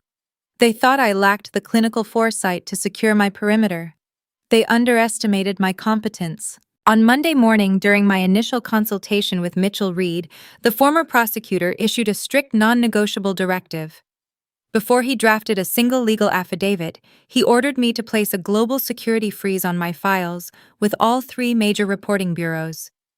I executed the lockdown immediately from his office. The process generated unique cryptographic personal identification numbers that only I possessed. No bank, no auto dealership, and no online lender could access my history without my explicit real-time authorization. I watched the credit monitoring dashboard update on my phone. The digital status indicator next to the $25,000 loan application shifted from a pending gray icon to a bold, bright red word, blocked. The automated security system recognized the federal freeze, rejected the inquiry, and terminated the origination process instantly. Somewhere in Cleveland, sitting in a dark living room in the middle of the night, my father and my brother were staring at a computer screen displaying a denial notice. Their lifeline snapped. Their desperate attempt to steal a criminal defense retainer evaporated. They were trapped out of money and out of time. I watched the blocked alert fade from my phone screen. As the pixels dimmed into black, the final microscopic thread of biological empathy I held for my relatives snapped alongside it. For the past 6 days, a tiny fraction of my conscience had whispered about the severity of sending my own parents to prison. I remembered childhood family vacations to the lake. I remembered quiet Sunday mornings reading the newspaper on the back porch. Those memories had weighed heavy on my soul, creating a persistent dull ache of guilt. The 2 in the morning loan application extinguished that guilt forever. They did not view me as a daughter. They did not view me as a sister. They viewed me entirely as a resource to be consumed. Even while staring down the barrel of a federal indictment, their primary instinct was to extract more blood from the stone. They were parasites, and I was the host. I decided right then to become toxic to them. I did not go back to sleep. I spent the remaining hours of the night finalizing the asset forfeiture dossier on my computer. I reviewed every digital screenshot, every forged signature, and every piece of postal evidence. I arranged the files into a chronological timeline, ensuring the narrative of their fraud was tight, coherent, and irrefutable. My mind operated with the frictionless precision of a well-oiled machine. Dawn broke over Columbus. The sky transitioned from deep charcoal to a brilliant pale blue. The sun breached the horizon, casting long, sharp rays of light through the blinds of my home office. Tuesday had arrived. Day 7. The deadline. I walked into my bedroom and opened the closet doors. I bypassed the standard business casual attire I typically wore to the actuarial firm. Today required armor. I selected a tailored charcoal gray suit. The fabric felt heavy and structured. I put on a crisp white blouse and fastened a simple silver watch around my wrist. I pulled my hair back into a severe polished knot. I looked at my reflection in the full-length mirror. The woman staring back bore no resemblance to the quiet, accommodating girl who had eaten roast beef in Cleveland a week ago. Her eyes were hard, her posture was rigid. She was a woman preparing to execute a legal demolition. I gathered my leather briefcase, carefully packing the unsigned federal affidavits and the printed asset dossier inside. I locked the apartment door behind me. The morning air felt sharp and clean. I walked to my car, the rhythmic click of my heels echoing in the quiet concrete parking garage. I slid into the driver's seat, started the engine, and navigated toward the downtown financial district. My father and my brother had squandered their 7-day grace period. They refused to confess. They chose to double down. Now I was driving to the mahogany office of Mitchell Reed to drop the hammer. The antique grandfather clock in the reception area chimed exactly 9 times. I stepped into the corner office and closed the heavy oak door behind me. Mitchell Reed sat at his polished mahogany desk, his posture rigid and his expression unreadable. He did not offer a standard morning greeting. He simply gestured toward the black leather guest chair positioned opposite his workstation. I took my seat and placed my briefcase on the floor. The tension in the room felt palpable but quiet. It provided a stark contrast to the frantic, chaotic energy radiating from my relatives over the past week. My father had spent the last 7 days screaming into telephones and leaving frantic voicemails. My mother had weaponized baked goods and shed calculated tears in my entryway. My brother had attempted to execute a fraudulent $25,000 loan in the middle of the night. Their world operated on panic and noise. This room operated on silence and undeniable proof. Mitchell opened a thick manila folder and spread the contents across the smooth wood surface. The documents formed a towering stack of legal ruin. He arranged them in precise overlapping rows. He explained the function of each form with cold clinical efficiency. The first pile contained the finalized identity theft reports for the Federal Trade Commission. Mitchell stated these affidavits would officially red flag my Social Security number within the National Credit Bureaus, instantly terminating the $500,000 debt burden attached to my name. The second pile consisted of the Internet Crime Complaint Center filings. These documents were destined directly for the Federal Bureau of Investigation. They detailed the interstate wire fraud, the commercial loan applications, and the electronic diversion of funds. Mitchell had attached the digital dossier I created, providing the federal agents with high-resolution photographs of Preston and Lauren flaunting their leased luxury vehicles and diamond watches. The final stack contained the local municipal police reports. These pages outlined the specific localized felonies. They documented the secret Cleveland postal box my mother opened to intercept my financial statements. They also included the transcribed audio recording of my father attempting to destroy my actuarial career through workplace defamation. Mitchell had added a sworn addendum regarding the 2 in the morning credit pull, highlighting their desperate last-minute attempt to steal a criminal defense retainer. We reviewed the data together. Every forged signature, every fraudulent account number, and every hijacked mailing address was cataloged with flawless accuracy. I scanned the dense paragraphs of legal text. The narrative slowed down, narrowing into a singular defining moment. For 32 years, I had allowed my relatives to dictate my boundaries. I had absorbed their slights, funded their lifestyles through my own quiet sacrifices, and played the reliable supporting character in their ongoing suburban drama. My mother had literally stolen my name, practicing my handwriting, until she could seamlessly originate commercial loans without my knowledge. She had usurped my identity. Now I was taking it back. Mitchell unscrewed the cap of a heavy silver fountain pen. He extended his arm and offered the instrument to me. I took the pen. The metal felt cold and substantial in my grip. I looked down at the first dotted line waiting at the bottom of the federal affidavit. I pressed the nib against the thick, textured paper. The ink flowed in a rich, dark shade of blue. The satisfying, heavy scratch of the metal tip gliding across the page echoed in the quiet office. I signed my first name. I signed my last name. I did not use grand, sweeping arcs. I did not craft the decorative loops my mother favored during her high school calligraphy phase. My letters were sharp, angular, and precise. It was my actual, authentic signature. It was the same signature I used on my college loan applications, my residential lease agreements, and my actuarial licensing exams. It represented a lifetime of quiet discipline and independent survival. I turned the page and signed the next document. I repeated the process 14 times, authenticating every single complaint report and federal declaration. With each stroke of the pen, the invisible chains linking me to my toxic bloodline snapped. I handed the silver pen back to Mitchell. He gathered the signed pages and tapped the edges against the desk to align them. He turned toward his dual computer monitors. He placed the documents into a high-speed scanner. The machine whirred to life, digitizing my sworn statements in a matter of seconds. Mitchell opened the secure federal legal portals on his screen.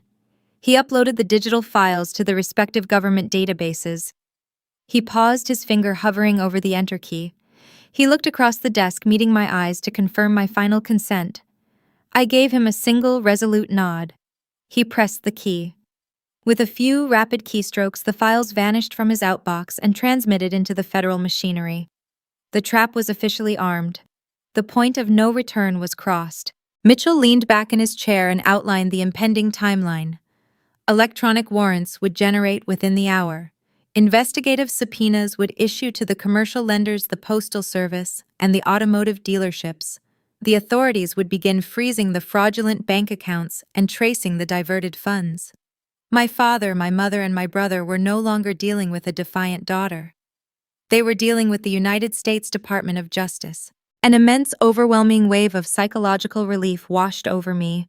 The crushing weight I had carried in my chest since that Friday night dinner in Cleveland dissolved. The anxiety of the smear campaign and the terror of the workplace sabotage faded into insignificance. The battle had shifted out of my hands and into the jurisdiction of federal prosecutors. I had survived the extortion attempt. I had protected my livelihood.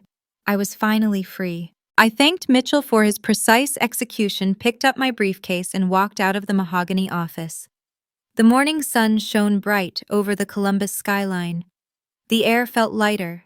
The city streets looked vibrant and full of possibility. I drove back to my apartment in Grandview Heights, the rhythmic hum of my tires providing a soothing soundtrack to my victory. I unlocked my front door and stepped into my home. The space no longer felt like a besieged fortress. It felt like a sanctuary. The 7-day countdown had officially expired at noon, passing without a single word from my relatives. They had chosen their path. I had finalized mine. I spent the afternoon reclaiming my routine. I brewed a fresh pot of premium roast coffee. I organized my actuarial files for the upcoming work week. I folded my laundry and watered the small potted plants resting on my kitchen windowsill. I embraced the mundane, ordinary tasks of a peaceful life.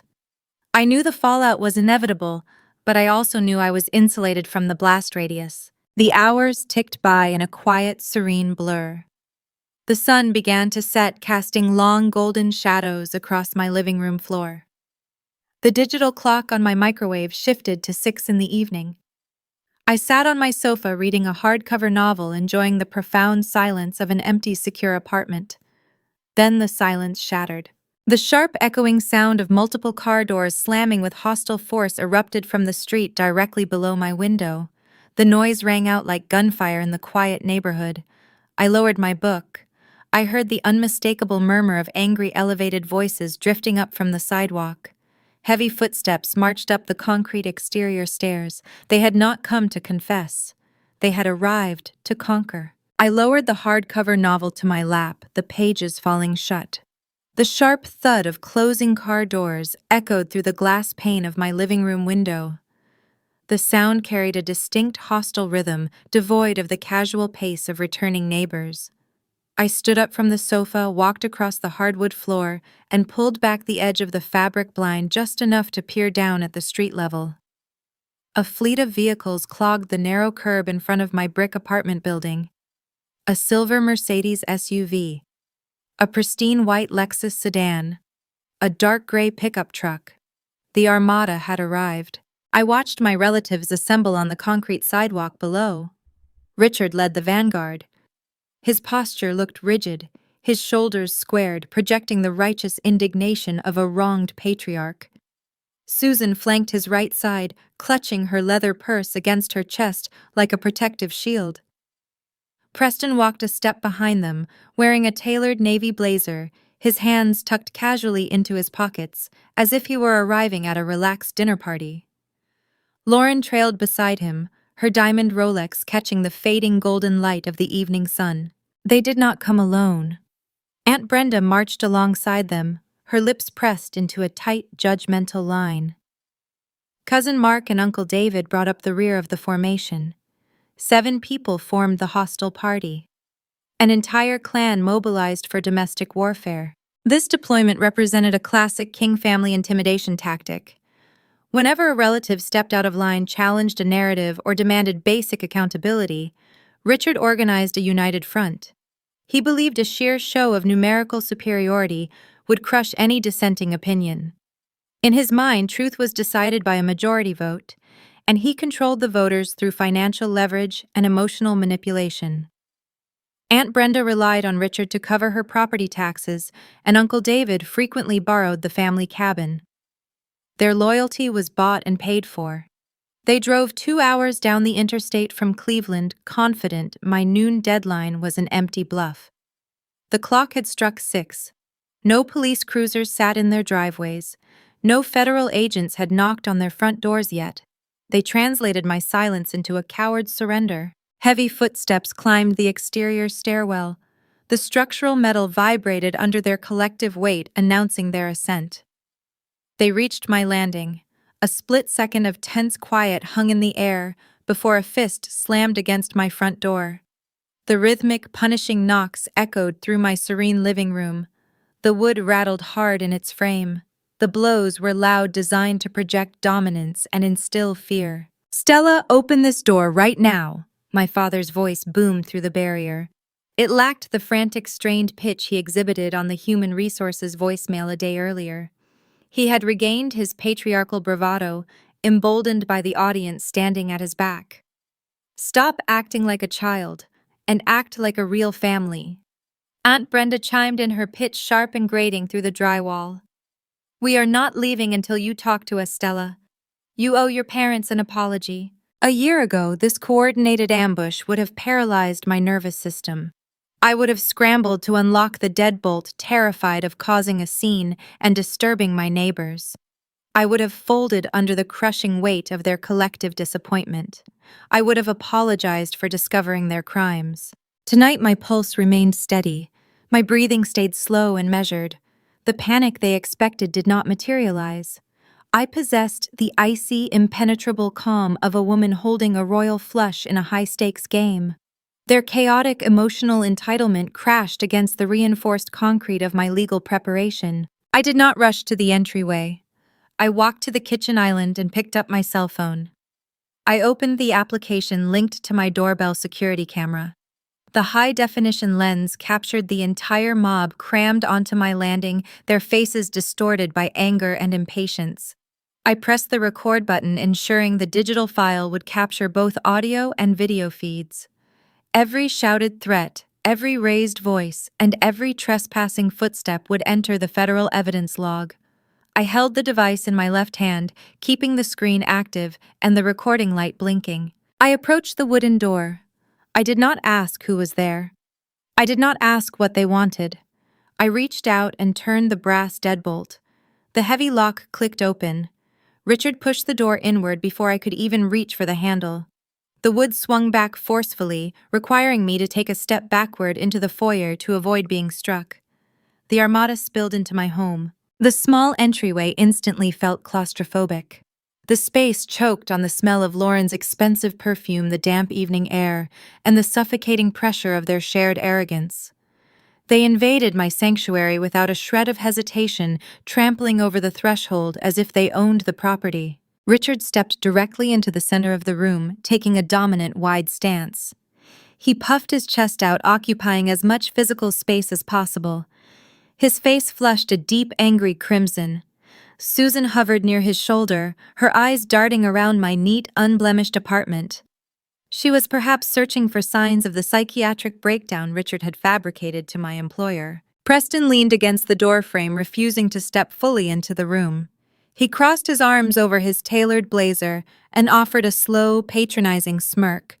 He looked at me with the supreme confidence of a golden child who had survived another minor inconvenience. Throughout his entire life, Preston never paid the toll for his own mistakes. If he wrecked a car, the family blamed the icy roads. If his business went bankrupt, the family blamed a shifting economy. He believed his immunity remained intact. He thought the blocked $25,000 loan application was a mere glitch, and his father was about to fix the problem by yelling at his sister until she complied. Aunt Brenda crossed her arms, tapping her foot against the hardwood floor. She wore an expression of deep, self-righteous disgust. She looked at me the way one looks at a rebellious teenager who missed curfew rather than an independent woman dealing with federal identity theft. They stared at me, waiting for the capitulation. They expected tears to stream down my face. They expected me to drop my gaze to the floor, apologize for causing such a dramatic disruption, and promise to sign whatever retroactive authorization form Susan had tucked inside her purse. They expected me to crumble under the sheer volume of their physical presence and the intensity of their unified anger. They thought they held all the cards operating on a script we had rehearsed since my childhood. Richard inhaled deeply. He drew a staggering volume of air into his lungs, preparing to deliver the booming final lecture that would force my submission. He opened his mouth, his features hardening into the stern, unforgiving mask of a patriarch, preparing to discipline a disobedient subordinate. He intended to break my spirit right there in the foyer. He did not get the chance to speak a single syllable. I looked him dead in the eyes, unblinking, and raised a single steady index finger. The simple authoritative gesture severed his momentum entirely. It was a physical command for silence executed with such cold, practiced precision that his jaw snapped shut in sheer confusion. No one in the King family had ever commanded Richard to stop talking. The visual shock of my defiance short-circuited his brain. The mob froze.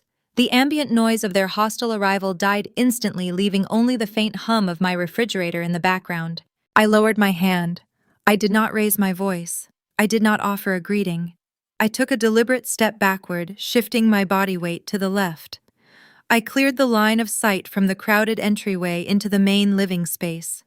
I stepped aside to reveal the devastating surprise waiting quietly in my kitchen. I took a deliberate step to the left, shifting my body weight and clearing the visual pathway from the cramped entryway into my spacious living room. The hostile mob followed my movement, their eyes tracking the motion.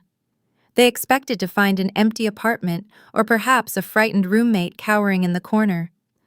They anticipated a space filled with fear. Instead, they found a predator waiting in the shadows. Mitchell Reed stepped out from the narrow galley kitchen. He did not look like a man surprised by a home invasion.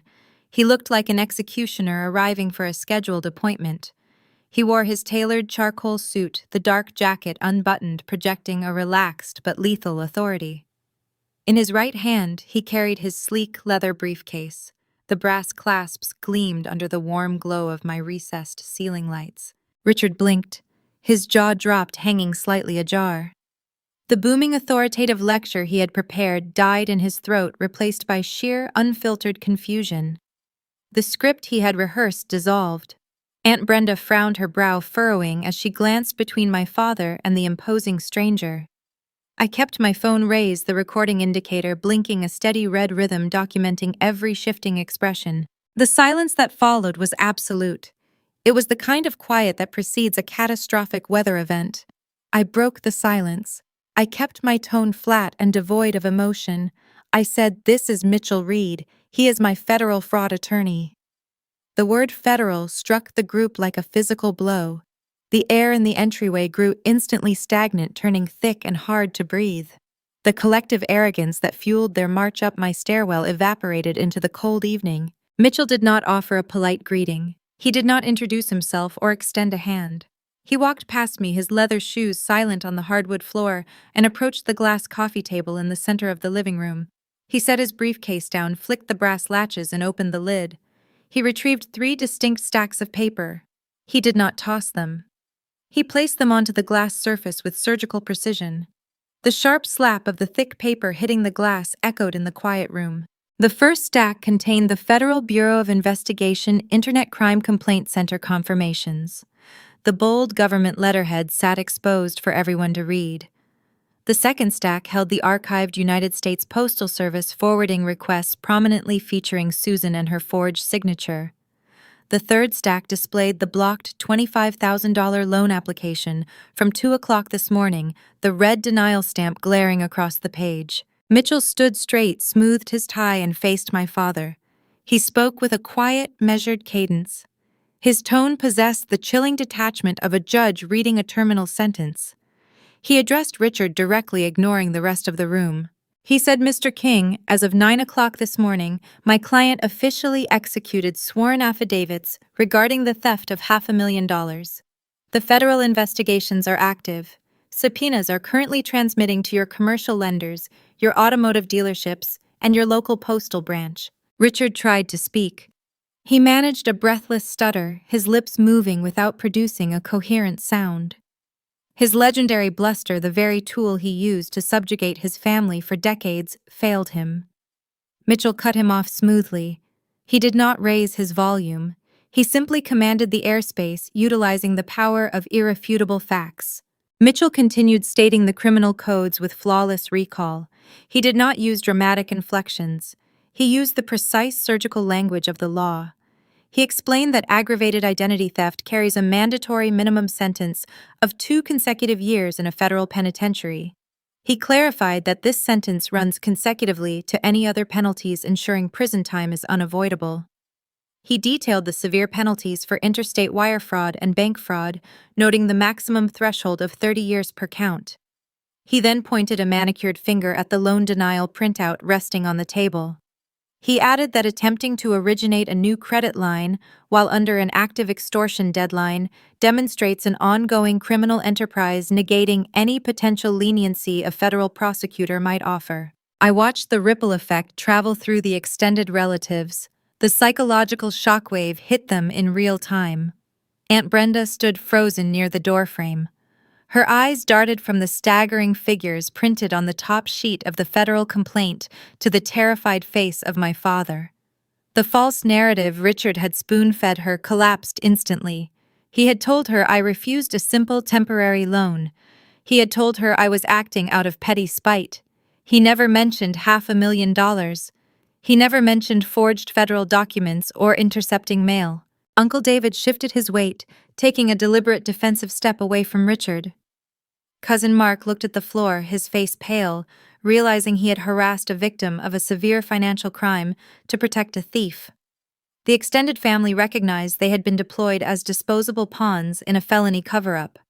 The united front, the weapon Richard relied upon to force my submission, fractured irreparably. Susan saw the postal documents resting on the glass table. She recognized her own distinct handwriting glowing under the living room lights. The realization that her shadow identity had been exposed shattered her facade. She dropped her purse. The heavy leather bag hit the floor with a dull thud, spilling her keys and cosmetics across the entryway rug. She buried her face in her hands and began to weep. These were not the calculated, performative tears she used in my kitchen days earlier to manipulate my empathy. This was the raw, ugly sobbing of a woman realizing her comfortable suburban life was over. She understood she had traded her freedom to fund a lie. I shifted my gaze to my brother. Preston no longer leaned casually against the doorframe. The arrogant smirk that had defined his entire existence vanished, replaced by stark, unadulterated terror. The color drained from his face, leaving his skin an ashen, sickly gray. He looked like a ghost. He understood the implications of the printed asset forfeiture dossier resting inside Mitchell's briefcase. He knew the authorities would seize his leased sports cars, his diamond watches, and his fraudulent bank accounts. He took a staggering step backward, bumping hard into his wife. Lauren stared at the documents on the table, her eyes wide with horror. She clutched her wrist, her fingers wrapping tight around the gold Rolex she had flaunted on social media. She realized the luxury trinkets she worshipped were essentially tracking devices leading the government straight to her front door. The influencer facade crumbled, revealing a terrified accomplice. Preston's hands shook, visible tremors traveling up his arms. The golden child stared at a federal prison sentence, and no parental bailout existed to save him. Richard stood in the center of the room, stripped of his power, his dignity, and his leverage. The patriarch who commanded holidays and dictated family loyalty looked small, fragile, and exceptionally old. He looked around at the faces of his siblings and his sons, searching for an ally. He found none. The people he had manipulated to form his army were currently busy calculating their own survival strategies. He opened his mouth again, attempting to salvage his dignity. He reached a trembling hand out toward me. He whispered my name. His voice cracked. He sounded like a drowning man begging for a life preserver he had already burned. I did not offer mercy. I did not offer a comforting explanation. I had spent 32 years providing comfort to people who viewed me as collateral damage. That era ended today. I felt a profound sense of closure wash over my spirit.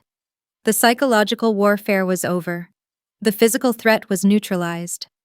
I lowered my cell phone, tapping the screen to end the video recording. The digital file saved, securing the final piece of evidence. I looked at the people who had tried to consume my future, destroy my career, and manipulate my conscience. I said you had 7 days, now you have the FBI. The words hung in the air, final and irreversible. The armada shattered into terrified pieces. Uncle David turned on his heel and walked out the door without looking back. Aunt Brenda grabbed Cousin Mark by the arm, dragging him toward the stairwell, desperate to distance herself from the radioactive fallout of my parents. Preston stumbled over the threshold, sprinting down the concrete steps toward the street, fleeing the reality he could no longer escape.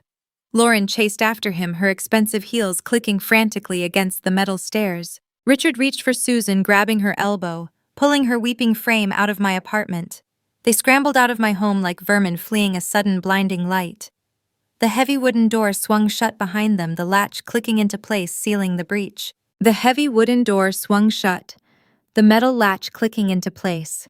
I stood in my living room, listening to the frantic cadence of my relatives scrambling down the concrete steps. Tires squealed on the asphalt outside as they sped away from the epicenter of their own destruction. Mitchell Reed packed his leather briefcase, nodded once, and exited my apartment, leaving me to the profound quiet of a secured perimeter. The federal machinery does not operate on emotion. It operates on documentation, and I had provided a flawless map. 3 weeks after the confrontation in my entryway, the Department of Justice executed the first wave of warrants. Early on a Tuesday morning, a fleet of dark sedans pulled into Preston and Lauren's upscale suburban subdivision. Agents wearing windbreakers bearing the federal insignia swarmed the pristine driveway. They did not knock politely. They executed a coordinated asset seizure. The luxury vehicles vanished first. Tow trucks hauled away the $90,000 Porsche SUV and the Mercedes, stripping the driveway bare. Federal officers marched through the front door, cataloging and confiscating the high-end designer merchandise funded by my stolen credit. Lauren stood on her manicured lawn in a silk robe, watching agents place her matching gold Rolex into an evidence bag. The neighbors she had desperately tried to impress watched the spectacle unfold from their windows. The influencer facade shattered into a million irrecoverable pieces, replaced by the grim reality of federal asset forfeiture. Preston was escorted out in handcuffs, his arrogant smirk permanently erased by the chilling prospect of a wire fraud conviction. Richard and Susan faced an equally devastating reckoning. The Postal Inspector General filed formal indictments regarding the secret lockbox. My parents were charged with multiple counts of aggravated identity theft and mail fraud. Because the automated security system had blocked their late-night attempt to steal my credit for a defense retainer, they possessed zero liquid capital to fight the federal government. They were forced to liquidate their physical assets. They sold the Cleveland childhood home I grew up in, funneling every penny of equity into hiring a ruthless defense attorney to negotiate a plea deal and avoid a decade behind bars. The financial hemorrhage bankrupted them. They avoided federal prison by pleading guilty to the felony charges, accepting a punishing restitution order and a 5-year probationary sentence that restricted their travel and monitored every transaction they made. Their country club memberships dissolved. Their social standing evaporated.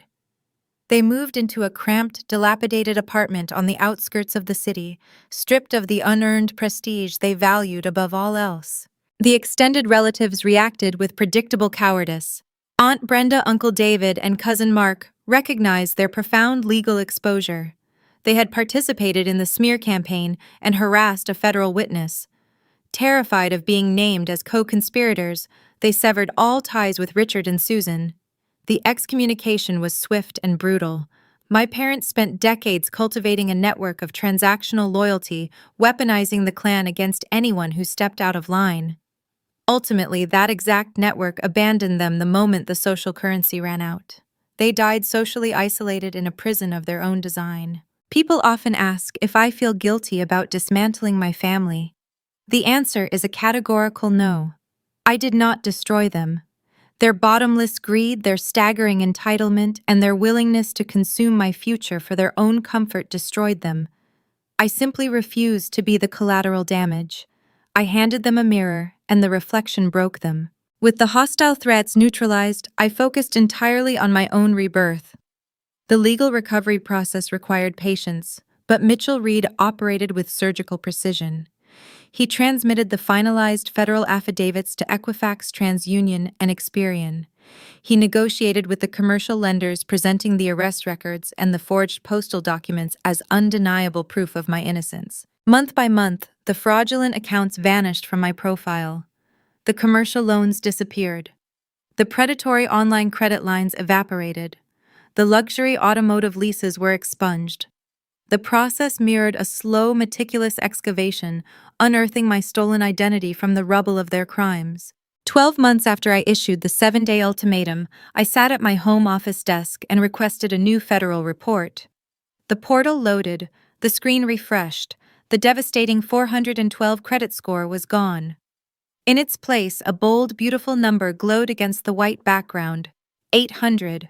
The flawless metric I had spent a decade building was fully restored. My financial armor was intact. My actuarial career had flourished under the protective transparency I established with my managing partners. I was whole again. I closed my laptop and picked up the phone. I called a real estate agent. 6 weeks later, I sat in the polished conference room of a title company in Grandview Heights. A thick stack of closing documents rested on the table in front of me. The real estate agent smiled, sliding a pen across the wood surface. I picked up the instrument and signed my name. I used my actual, authentic signature, the sharp angles representing my independence. I was not co-signing a loan for a failing brother. I was not bailing out a manipulative father. I was securing a 30-year fixed mortgage on a classic craftsman home, utilizing my own unblemished name and the down payment I had fiercely guarded. The title agent handed me a set of brass keys. They clinked together, a heavy, satisfying sound that signaled genuine ownership. The following morning, the Ohio air carried the crisp, clean scent of early autumn. The leaves on the maple trees lining my new street had just begun to turn a vibrant shade of gold. I woke up in my own bedroom, walked into my own kitchen, and brewed a pot of premium roast coffee. The house hummed with a quiet, settling energy. There were no frantic text messages lighting up my phone. There were no manipulative casseroles waiting on the counter. There were no fabricated emergencies demanding my financial sacrifice. I opened the wooden front door and stepped out onto the expansive covered porch. The wooden floorboards felt solid beneath my feet. I pulled a rocking chair into a patch of warm sunlight and sat down. I held the ceramic mug in both hands, letting the steam rise into the cool morning air. I looked out over the manicured lawn and the quiet, tree-lined street. A profound, unbreakable peace settled deep into my bones. The silence of the neighborhood felt rich and heavy, a stark contrast to the chaotic noise my relatives had generated for 32 years. I took a slow sip of the dark coffee. Family is often described as an unconditional bond, a permanent obligation forged by blood. That is a dangerous myth designed to keep victims tethered to their abusers. True loyalty requires mutual respect, honesty, and the protection of each other's well-being. Transactional love is not love at all. It is extortion wrapped in a greeting card. I lost the people who shared my last name, but I gained something infinitely more valuable. I gained my freedom, my integrity, and a future dictated entirely by my own choices. The cost of walking away was high, but the reward of protecting my peace was immeasurable. I leaned back in the rocking chair, closed my eyes, and listened to the wind rustling through the golden leaves. The driveway was empty.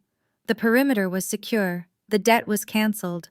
I was finally, irrevocably home. In America, we are often raised on the postcard version of family, the picture-perfect holiday dinners, the unbreakable safety net, and the expectation of unconditional loyalty. We are taught from childhood that blood is thicker than water, a proverb frequently weaponized to excuse the heaviest of burdens. But sometimes the greatest threat to the life you have painstakingly built isn't a faceless stranger in the dark. It is the people sitting directly across from you at the Thanksgiving table. As Stella's journey reveals, when family loyalty is used to fund someone else's delusion of grandeur, it ceases to be love. It becomes extortion.